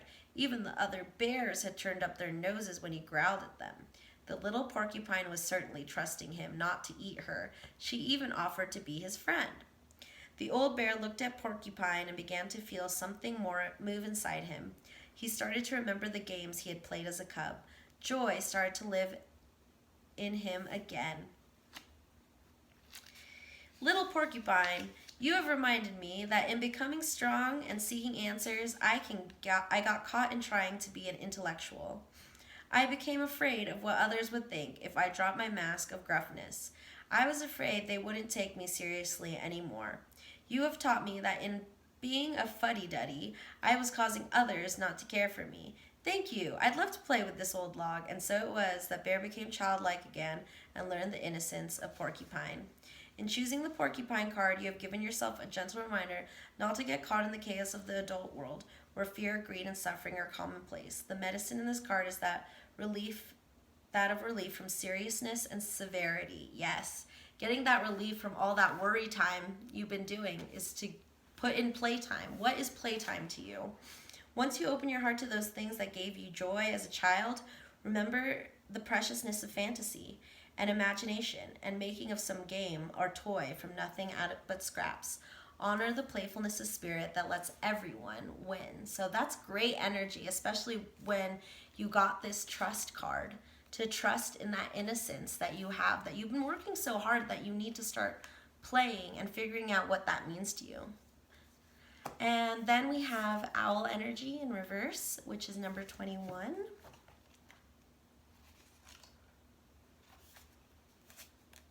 Owl magic omens, time and space. Does the truth emerge, casting out of deception, silent flight, sacred medicine, bird.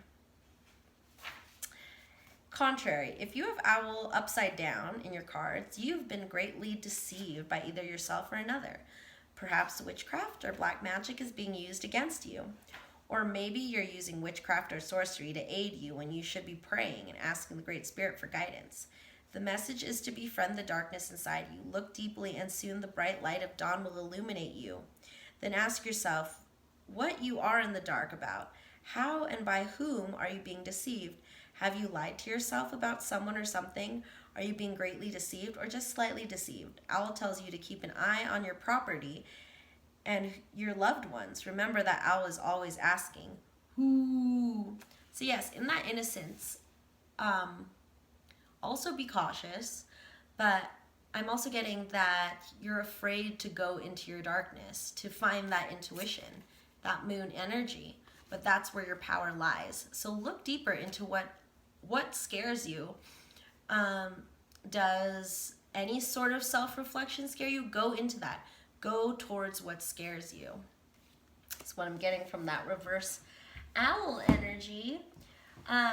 Then finally, we're going to read from Eternal Crystals Oracle by Jade Sky. And we're going to see what stones you can use for the next year. They also correlate to chakras that you could work on. So let's see what crystals pile number 2 can use for next year, for the upcoming year. What crystals do we have for pile 2?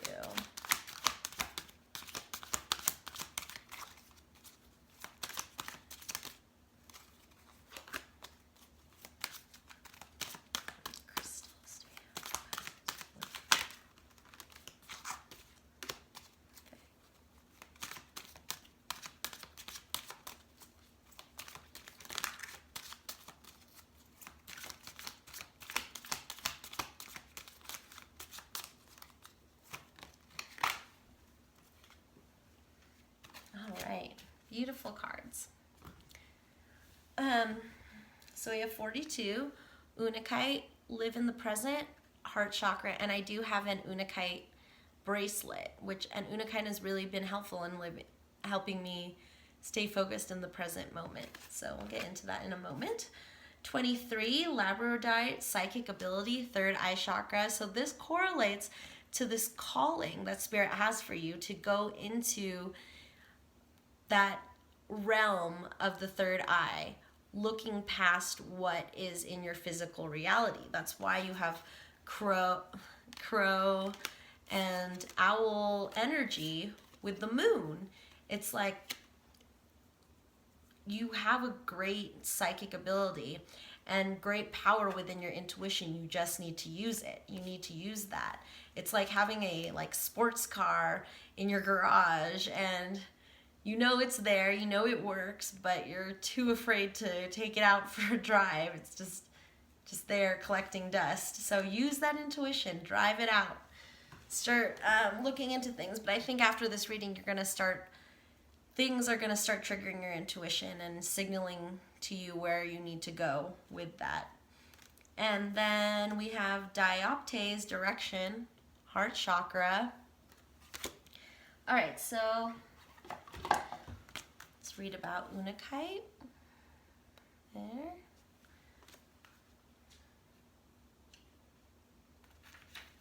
Live in the present, heart chakra. Do you spend too much time focusing on what has happened in the past?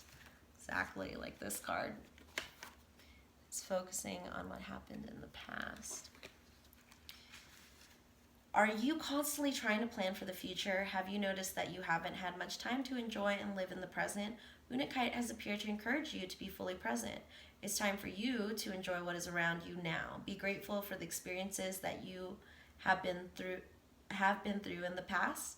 They've made you the wonderful person you are today. So however rough this last year has been for you, understand that you got through it, and that is what's important. Begin to honor who you are and cherish the loved ones and friends around you. Make the most of each opportunity that comes your way. There's nothing wrong with planning for the future. Just try not to become so focused on the future that you forget to live in the present. Unakite helps you to live in the now. It is a balancing and grounding crystal which is associated with the heart chakra. Try to focus on the things and people that bring you the most fulfillment or happiness at the moment. Spend time doing things that you love and that re-energize you. Connect with your loved ones and do something fun together. Then we have number 23, Labradorite.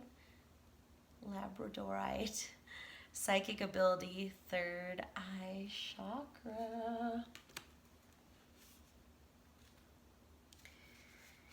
When you draw the Labradorite card, it heralds a time for you to get more in touch with your intuition and psychic ability.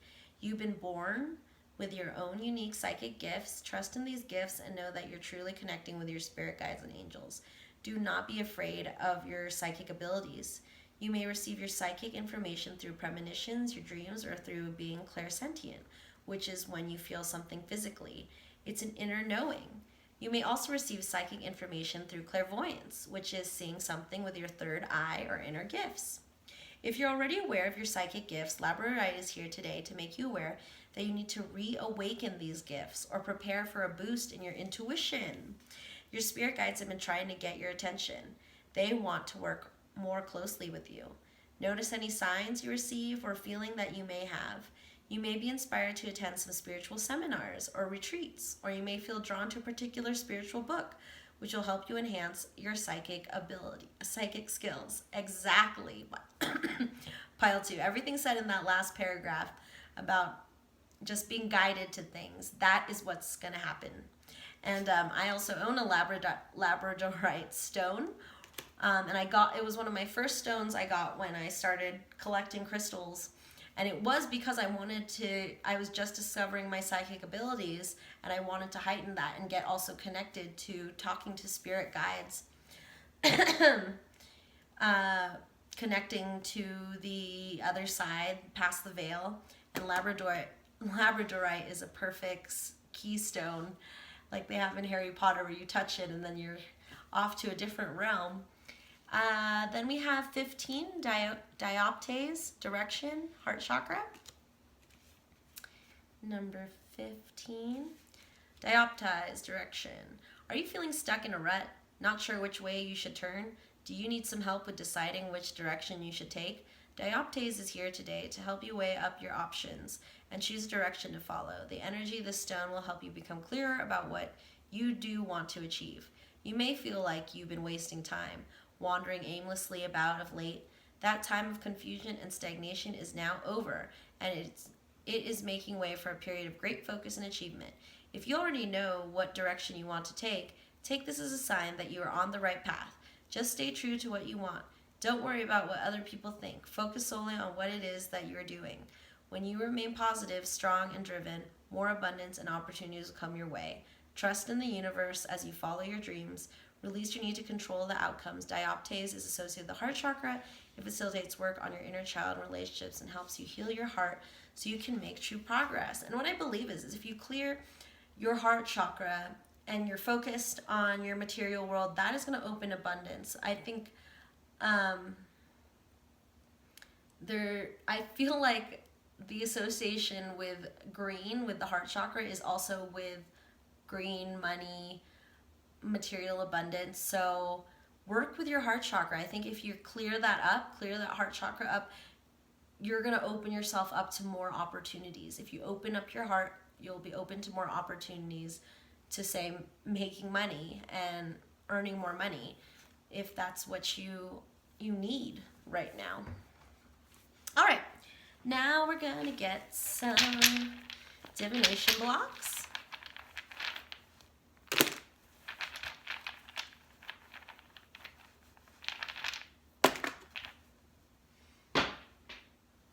All right, we have a T, a 5, an R, a 4, a 6 or a 9, and then we have the dog, which is loyalty, and what I'm getting from you, how you also got innocence and trust. So keep that. I think you have a lot of loyalty in your heart, and again, the person that you need to be most loyal to is yourself, and trust that your plan for your dream come true is the right plan. That whatever you think of, whatever decision you make is the right one. So be loyal to yourself, pile 2. Then we have the butterfly, transformation, along with the acorn, which I think are both, the butterfly is transformation, and the acorn is about potential. Potential for what is inside that acorn is a tree. Just as what's inside a cocoon is a butterfly, but the butterfly, you already emerged. But now this acorn is kind of like your nest egg, this idea you have, these dreams that you have. Like, for example, if your dream is to just be material, like financially well off, then you have a dream, you have like a plan. I see that, and that just cultivate that and trust in yourself and work on your psychic abilities, because I think, again, that will give you the confidence to put your dreams into motion. Okay, let's get some charms for you. All right, we just got stamps. So we got the teacup. So what I'm getting from this is that it's time to relax. Make sure that with all this like planning, with all this hustling that you're trying to do, remember to take time to yourself, meditate, and literally I'm getting drinks more tea and water, hydrate, but teas are going to help you relax because you are in this working person mode that you want to really start this new year with like a head start. You want to use that coin. So remember that you need to take breaks. Take breaks as you're working hard. You're working hard for the money. That's what I'm getting for you. So while you're working hard, you know, workers take breaks. H, Y, and F. All right. That's all I have for your new year, pile 2. So thank you for stopping by at Reading Rainbow's Divination, and I hope to see you next time. Bye-bye. Hey everybody, it's me, ShandrahFaith, with my final pick a card for this year, if you're watching at the time of me posting this. And today's pick a card is the New Year predictions. New Year's predictions. Oh, New Year prediction. And it's a timeless reading, so it doesn't have to be this particular year. It could be any time you want to look at the year ahead. So you chose pile number 3 with the Milky Way minis. Ding! Whoa, this is kind of like a glow. Sparkly! So for your main reading, we have Dame Darcy's Mermaid Tarot. So let's see what pile 3 has in store for them in the new year.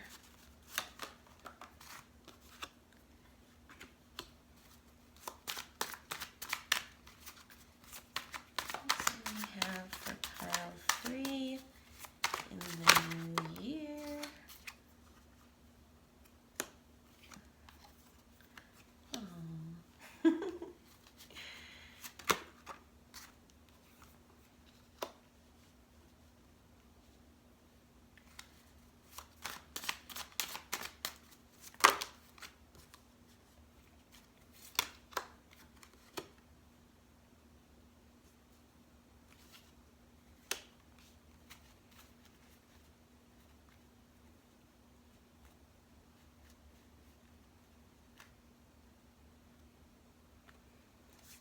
Okay, pile 3.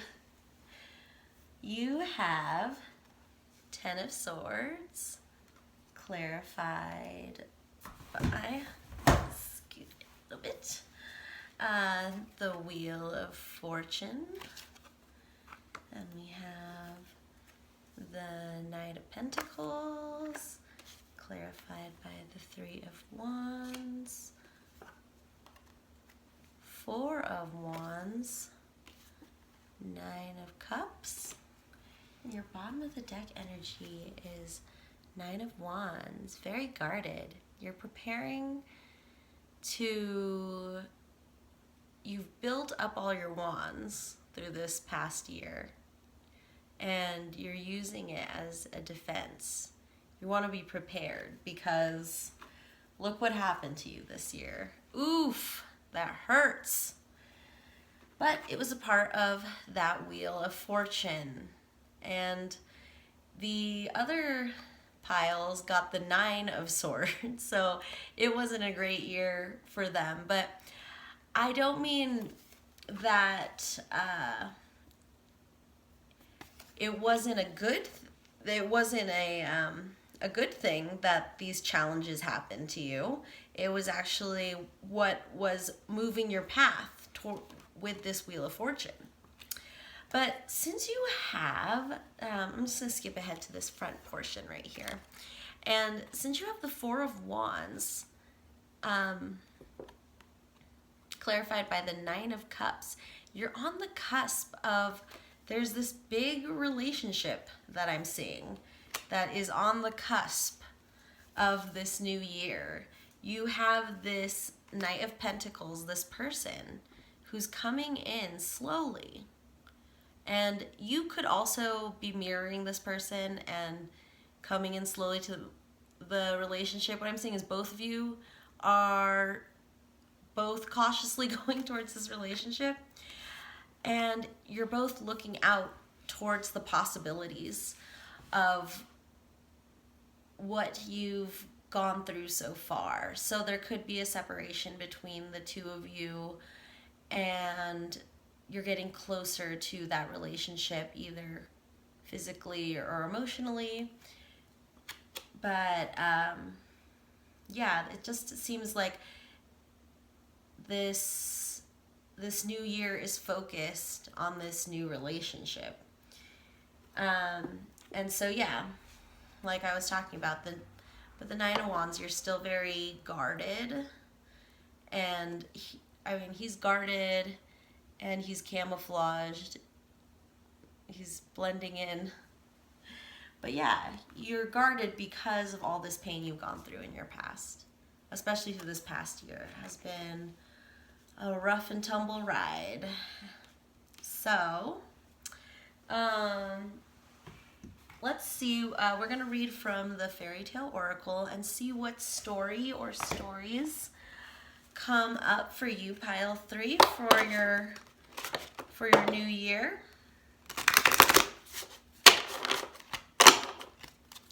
So let's see what story is going to guide you into the new year.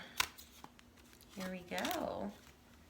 Oh, I love this story. The Goose Girl. And like the way that she's so sad just reminds me of this Ten of Swords. This like, oh, he got stabbed. Oh, she just looks really sad. She looks really adorable, being so sad. 15, the Goose Girl, theft.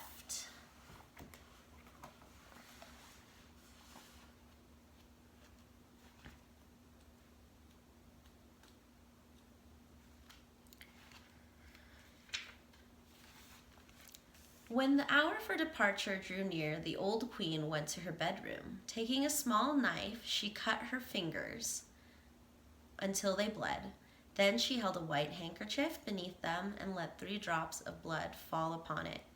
She gave it to her daughter and said, "Dear child, take great care of this token of my love, for it may be of great use to you upon your journey."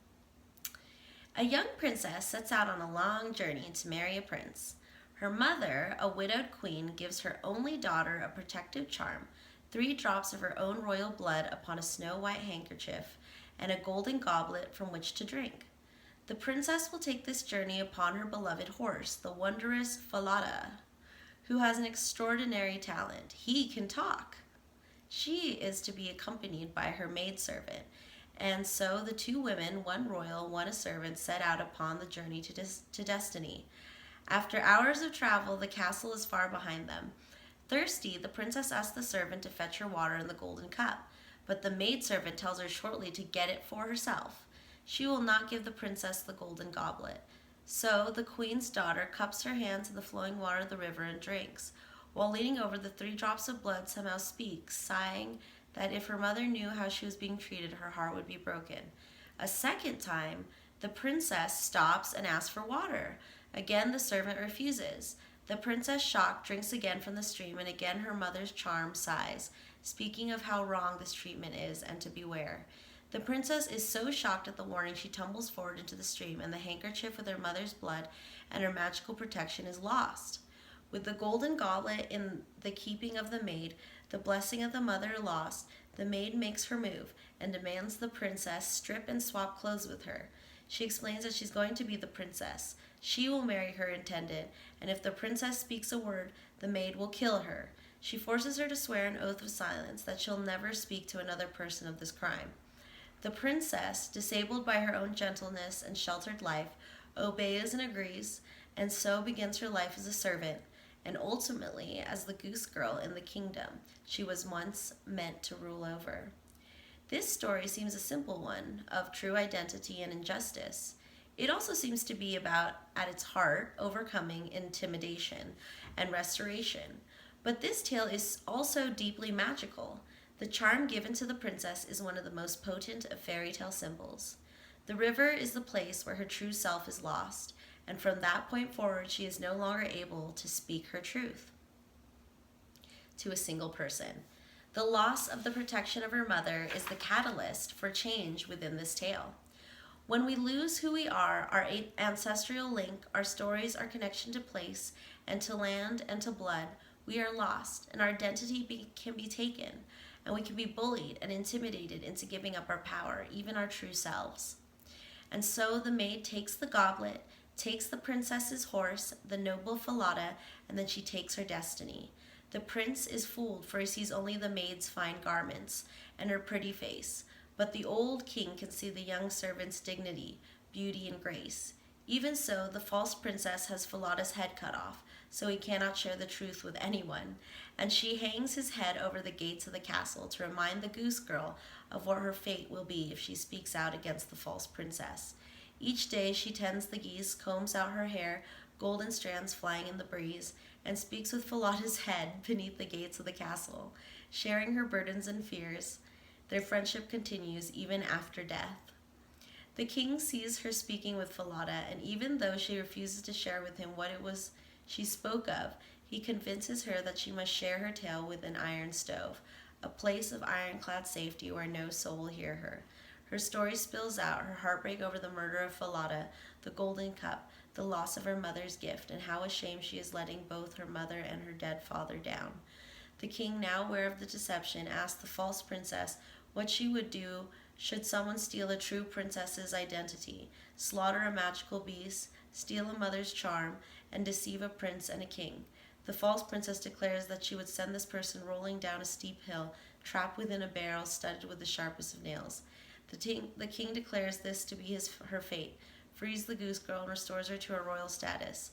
This may seem to be a tale about bitter servant and a weak princess, but it is at its heart about protective magic and magical beasts, about appearances and truths, and about identity and generational truths.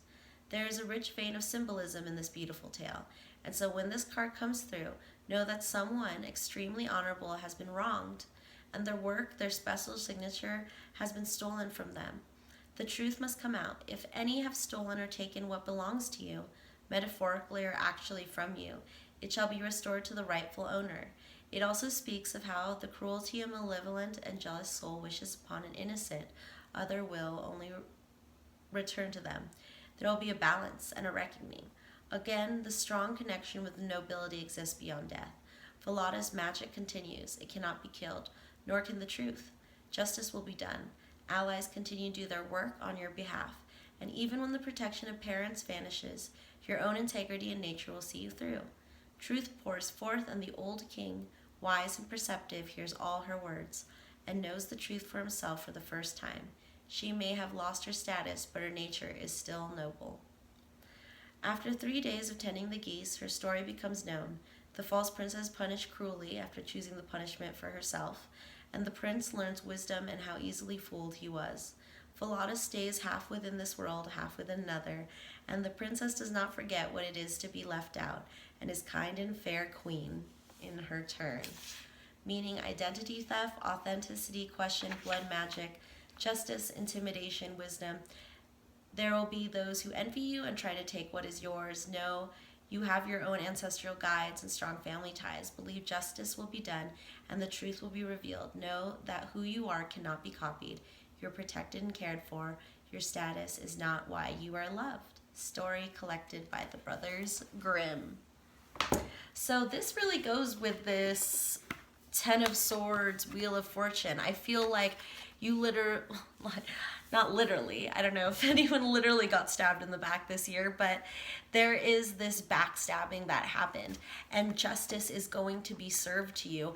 And from these other cards, I'm getting that it is, for some of you, a relationship where someone was stolen away from you, or there was a third party situation, but your person, Knight of Pentacles, made a decision and wanted to choose union with the person they cared about, and that was you. And that's like the story of the Goose Girl, where the truth comes out and you're slowly figuring that out now. But it's been a long, arduous year. I feel like this totally parallels this Goose Girl story, that you went through a lot. And for some of you, I'm getting you literally went through identity theft as well. So it's just a lot of you're starting anew. What I like about the Ten of Swords is that they're looking towards the sunrise, is what I'm getting, and the dawn of a new day, that this is about rebirth and healing from wounds. So you are there. You're at that point. The wheel has turned, and it's turned in your favor. But it's understandable. That is why you're so defensive. But you're slowly going to have to use some of those, bring down those walls so you can truly be in union, because there's only 4 wands holding this up, and the rest is being held up by the love between these 2 people. So you're slowly going towards this beautiful relationship that went through a lot this year, is what I'm getting. So beautiful new relationship beginning for you, pile 3. So now let's read from the Medicine Cards by Jamie Sams and David Carson. So these are spirit totem animals. So we're going to see what animals come up for your new year, pile 3, and see what messages they have for you. So pile 3. What are the animal messages we have? Turkey reversed.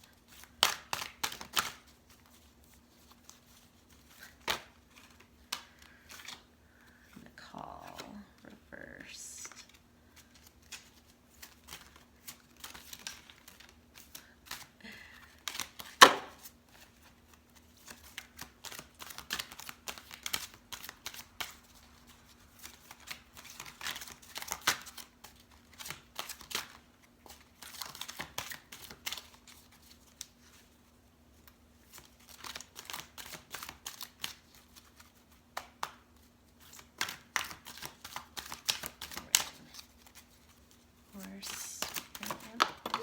There we go. All right. So you got all reversed or contrary energy. So this means that this energy, the energetic messages that are coming through are blocked. And I'm just gonna read you what each of these mean in the reversed. So we have Turkey, Nakal. This is an a ancient people, ancient civilization that had higher, I'm trying to think of the words, higher learning, and they're part of people, supposedly people who lived in the Atlantean civilization. So look that up and see what it is, but it's in the reverse. So I think that means that there's more research to be done. So I'm gonna hold that up for you guys so you can look up these people and see what their messages are, because right now it's reversed because you have no idea what I'm talking about. so look this up, and this is a part of your spirit guides for the new year. And then we have bat as well. So let's start with Turkey reversed, 31.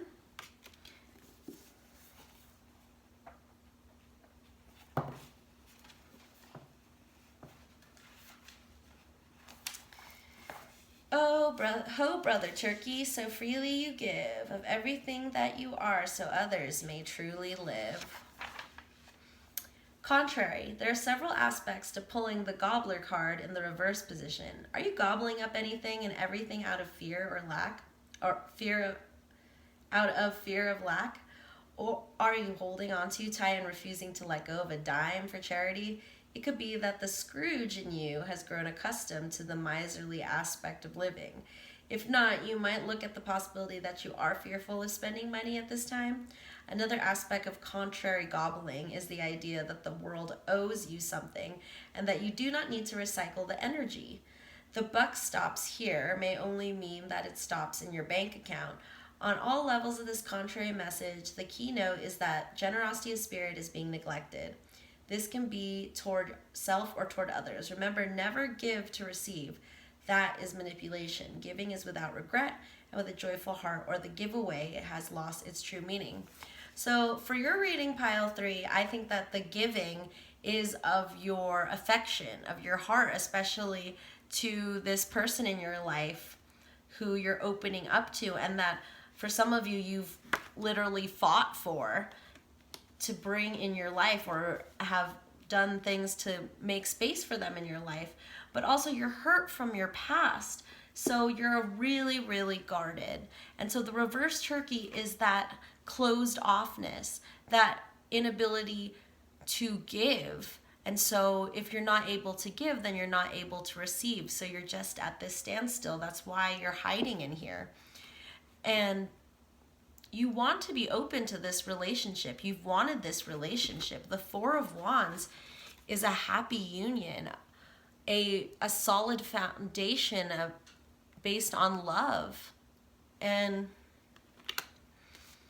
you want that in your life, because then you have the Nine of Cups under the clarifying that, which is the wish card, where you get your dreams fulfilled, and you're confident in owning these 9 cups. Because after that is the 10 of Cups, where you get everything: the house, the dog, just everything. Your cups, you got all the cups. The cups are just emotional fulfillment. And with this new relationship, you've got to learn that. You've got to learn that to receive love, you've got to put your defenses down. They can't always be up. You've got to step into that fear and connect to your wounds. What has hurt you in relationships in the past, or with people in general? What has triggered trauma in your life? So look into that, because that's how you're truly going to live in this new relationship that you're going into in the new year, and to be fully yourself. And also what I'm getting is you're afraid of losing this person. So open yourself up so that you don't feel like a guarded wall, but more like a person, the person that they, for some of you, chose over another person. So take that into consideration. And then we have the Bat reverse, number 42.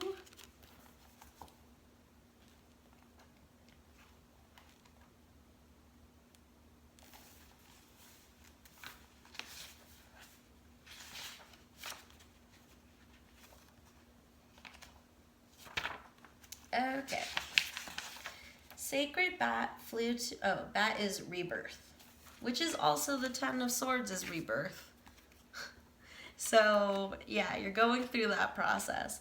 Sacred Bat flew to me from the darkness of the cave. Womb-like reflections, answers it gave. Birth, death, rebirth, cycles of the whole, never ending, just eclipse the journey of the soul. Bat, rebirth.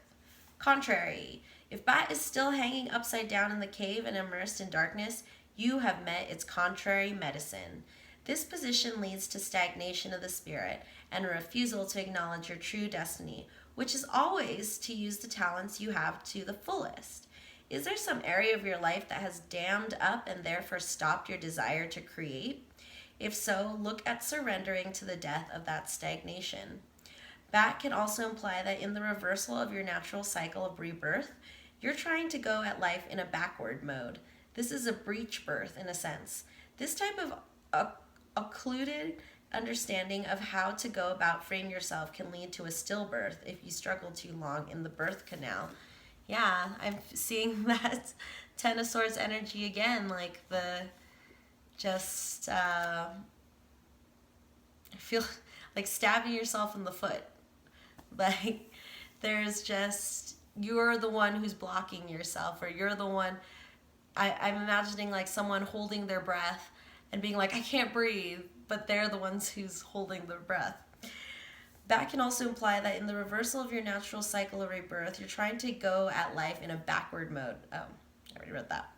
Some people think themselves into a corner with obstacles that are illusionary. By the time they decide what to do, the opportunities are gone and old age is upon them. All other dreams have passed them by. Reverse Bat says to use your mind. courage, and strength to ensure an easy labor and quick delivery into your new state of understanding and growth. Yes, go through that pain of birth by looking at your old wounds and then growing from it, no longer picking at it, being like, all right, it's going to scab over and disappear because I have healed. Reverse Bat says to use your mind, courage, and strength to ensure an easy labor and quick delivery into your new state of understanding and growth. Surrender to the new life you've created from thought and desire and bravely greet that dawn. I can't. The similarities between the bat and the contrary bat and the Ten of Swords is amazing.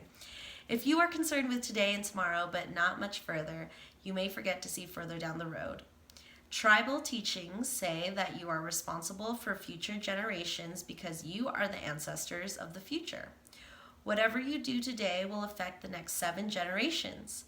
Every decision, every thought is to create a state of stagnation or rebirth for those that follow you on the good red road. If you are blocking yourself, you may be blocking the generations to come. Bat flies at night, and at night are born your dreams. These are the dreams that build future civilizations, so nourish them as well. So again, another reason to open yourself up, because the future is what holds all these possibilities. This is what the 9 of Cups and the 3 of Wands is looking forward to, is the future that you're going to create with this person, and that it hinges on you healing yourself from all this heartache. Because if you don't let go of this heartache, you're going to assume that this relationship that you fought so hard for and wanted to be with is not that great, and you're going to project those wounds onto your person who you actually really care about and want this to work out, especially in the new year. So yeah, look out for turkeys and bats might be popping up now after you've seen this. And again, look up the Nicole. Okay, so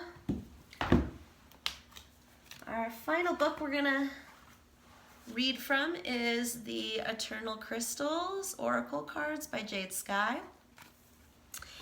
And these cards are stones that you can get that I get my stones in jewelry form, or like these crystals, rocks that you can carry around.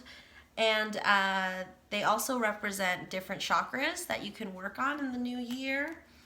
So let's see what crystals we have for you, pile 3.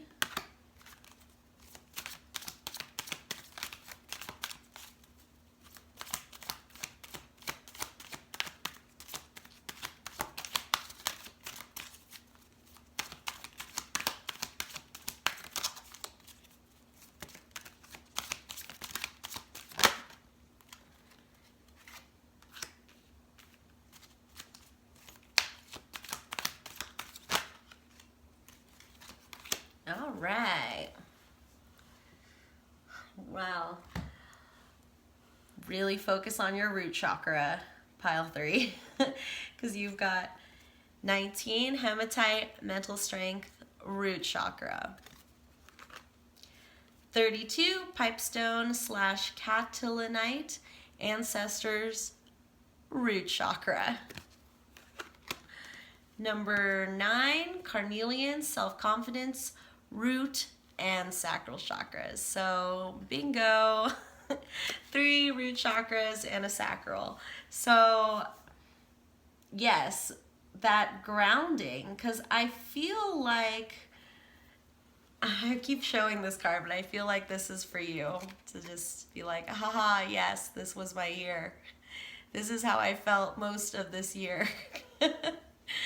So you're getting out of that. With that rebirth, we start from the root, the first chakra, right at the base of our spine. And again, do some research on the root chakra, how you can clear it, what it is. But that is the grounding chakra, where all the chakras start up from. So that is what you need to do, is get up, wipe the swords off your back, and ground yourself like a tree. Okay, so let's read about your first stone, hematite, mental strength, root chakra. I think you'd love some mental strength, so try looking into getting some hematite jewelry or hematite stone that you can carry around for you, because I think this year is going to require that mental strength, because you got healing from the holes in your back, and to push through is going to take, healing is a lot of mental work. No matter either, physical or emotional healing, both take mental strength. Hematite, mental strength, root chakra. It's time for you to ground your energy. You need to recenter yourself to regain balance in your life. I'm going to hold that up for you. Take time today to care for your mental and physical health. When your physical body is healthy, your spirit is healthy, and everything comes into equilibrium. It is very important for you to have balance in your life. You can achieve this by focusing on what is important to you. What do you like to do? What brings you the most joy? Alleviate stress by consciously choosing to have more fun. Get creative and be active. Think outside of the box. Try different things and enjoy new experiences. If you have a tendency to overthink things at the moment, take a moment to relax and see if you can look at the situation from a different point of view. Once you decide what you want to do, stand firm in your beliefs. Know that you are very powerful. You can use your positive energy to help heal and inspire others. Hematite is associated with the root chakra and is known as the stone of the mind. To help ground yourself, you may like to wear a hematite bracelet or have a hematite crystal in your pocket. Wow, I just said that. I think that's very important to ground you. Like, stones are very helpful to ground you. I mean, they come from the ground, from the earth. So yeah, get on that hematite to ground yourself, because you're in for a journey. I think you're like a wounded soldier, but you've taken the year, I guess not the whole year, but I mean the year has battered you up, you're healing, and this new year is bringing you back into action, into focus. So then we have 32, pipestone, catlinite, ancestors, root chakra. So ancestors is again going with that bat energy, talking about thinking that you're the ancestors of the future, and that you can use your ancestors as guidance through this time as well. That's what I do. I like to use my past loved ones, but then also ancestors can be people you look up to throughout history. That's totally cool too. And also entities are great guides as well. So let's look into this stone.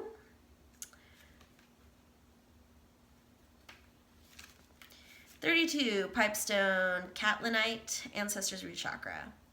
Your ancestors are calling to you, waiting for you to start to acknowledge them. This is a powerful time for you to delve more deeply into who you really are and find out where your family has come from. You may feel a strong pull to a particular culture that may not be in your current family bloodlines. This culture may have been part of who you were in a past life, or you may have some soul link to these ancestors. Pay attention to any particular cultures or belief systems that you find yourself drawn to at the present time. Now is an optimal time to research your family lineage. Your ancestors have been with you in many lifetimes, and they are here today to offer you strength and wisdom. You are not alone. Call upon them for help and guidance whenever you need to. Pipestone, also known as catlinite, is a sacred crystal in Native American culture. It is carved into sacred pipes and used in other sacred objects. Pipestone is associated with the root chakra and is used to connect with the ancestors, great spirits, and to the earth. And this idea of pipestone, I'm getting playing music, especially if you play flutes and wind instruments, and then also this pipe idea of like using this time to, if you do smoke marijuana, like using that as a time to connect to ancestors, or work with smoke magic. Oh, do I have that? Yeah. I have this book, High Magic, A Guide to Cannabis and Ritual and Mysticism. That might be helpful for you, but that's what I'm getting for some of you if you're interested in smoke magic, since you did get the pipe stone. So, but yes, this is how you're going to connect to your guides and your ancestors, is finding that route to them, because I think you're going to need to get that mental strength. You need to use your guides and ancestors. Then we have carnelian, self-confidence, root, and sacral chakra. Look at that sun. Sunspot. Sunlight. Okay. So red can also be very helpful for you too, pile 3. Just the color red might be helpful for you. Work with red candles, see if that works for you as well. But yeah, learn about the spiritual meaning of red. I think that will help as well to connect you to your root chakra. Okay, carnelian, self-confidence. Stand tall, be self-confident and positive. Let your light shine brightly, because there is an energy of great success around you today. This success may come in the form of important gatherings, business meetings, or even personal accomplishments. As you shine brightly, notice how people are naturally attracted and drawn to you. Like attracts like. So if you want to attract a positive, self-confident person into your life, you need to be like that person, like that yourself. If you feel like you need more self-confidence, or you want to regain your sense of self-worth, do something positive that you enjoy doing. When you do something which makes you happy, your spirit shines brightly, which makes you even more magnetic. If you can't think of anything that you'd like to do today, it may be a sign that it's really time to try to reawaken your inner creativity. Dare to dream, think outside of the box, start to experience life again, see, feel, taste, and smell. Perhaps go somewhere you've never been before, or do something out of the ordinary to stimulate your senses and expand your vision. Carnelian gives you energy and self-confidence and adds spice and passion to your life.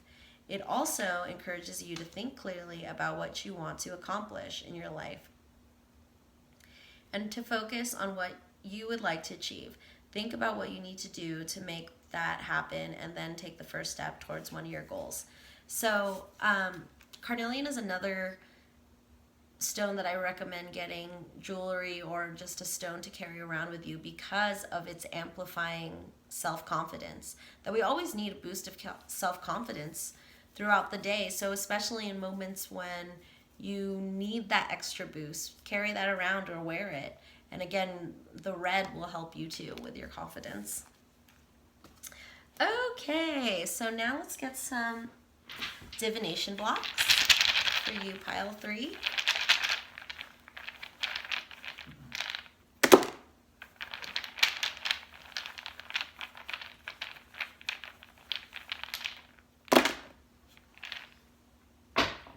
Okay, it's got letters in one roll. We got Z and Z, double Z's. And I always take when there's double letters that this is, if you're looking for confirmation on twin flames, you already got the 4 of Wands, which is one of my confirmation twin flame cards.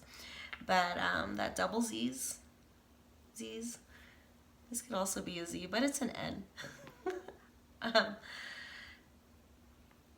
And then we have an X, an I, and then for our pictures we have the acorn, which the acorn to me is potential, and that idea that there's an oak tree inside that little acorn, and then that's where the beginning of this relationship is at.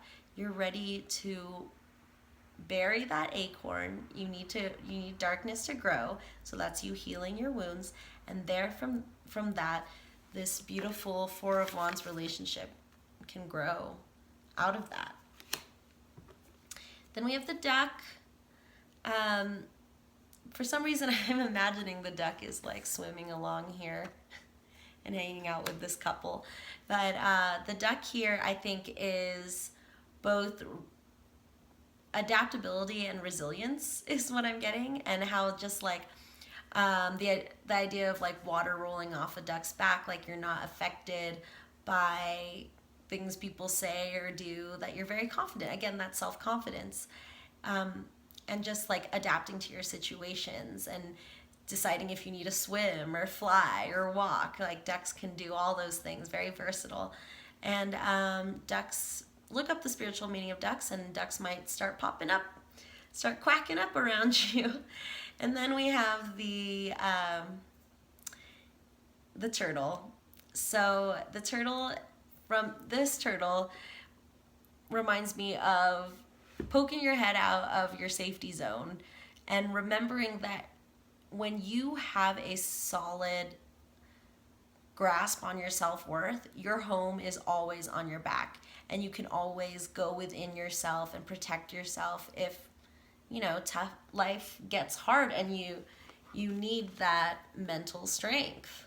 So building that shell, but not hiding in your shell all the time, right? You're in this overall energy now is kind of hiding in your shell, but you need to poke your head out so that you can receive love. And especially in starting a new relationship, you need to be open so that you don't cut your partner out and then have them feel like they need to leave because they don't feel connected to you. You need to connect. That's what a relationship's about, is connecting. So, and then we're gonna do some charms for you, pile 3. Let's see what we got. Okay. Getting this a lot, but this is just like, I call this my golden circle of life. And that you did get the Wheel of Fortune too, so this is also like my Wheel of Fortune card, that everything comes full circle, and that especially with this relationship that you're starting, you're bringing it all together, and you don't need to worry about it falling apart because you both are making this circle together. And continue that because it's there, it's pure. Then we have, this is cute, it says, I love hanging with you, and then we have the turquoise earring hanging on this bracelet that says that. So what I'm getting from that is turquoise is about protection. It's a protective stone, so also if you want to look into protection, especially if you've been through a lot, and for some of you, you might have literally had experienced psychic attack or like spiritual attack, curses put on you by other people, especially if it was rough trying to get into this new relationship or trying to get this person back. Protection is very important for you, so look into spiritual protection. But this relationship that you have is very strong, and as you guys just keep hanging with each other and solidifying that bond, that the relationship itself will be your protection. These 4 sticks will turn into 4 solid walls. And then we got this other, it's like this leaf.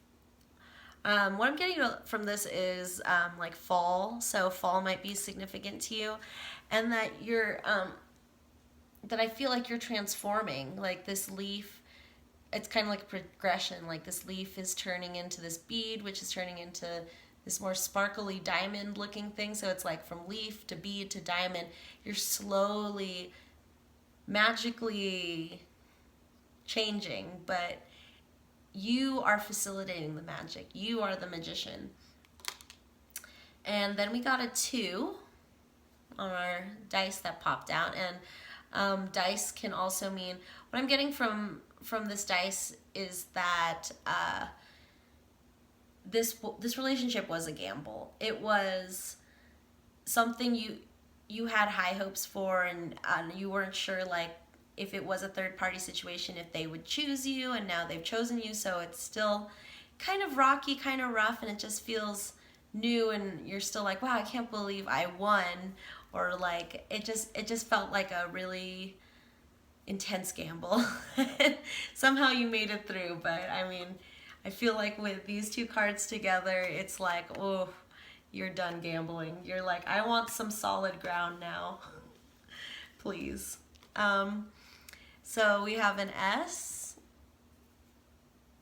and we have have an N, or it could be a U, whichever resonates with you.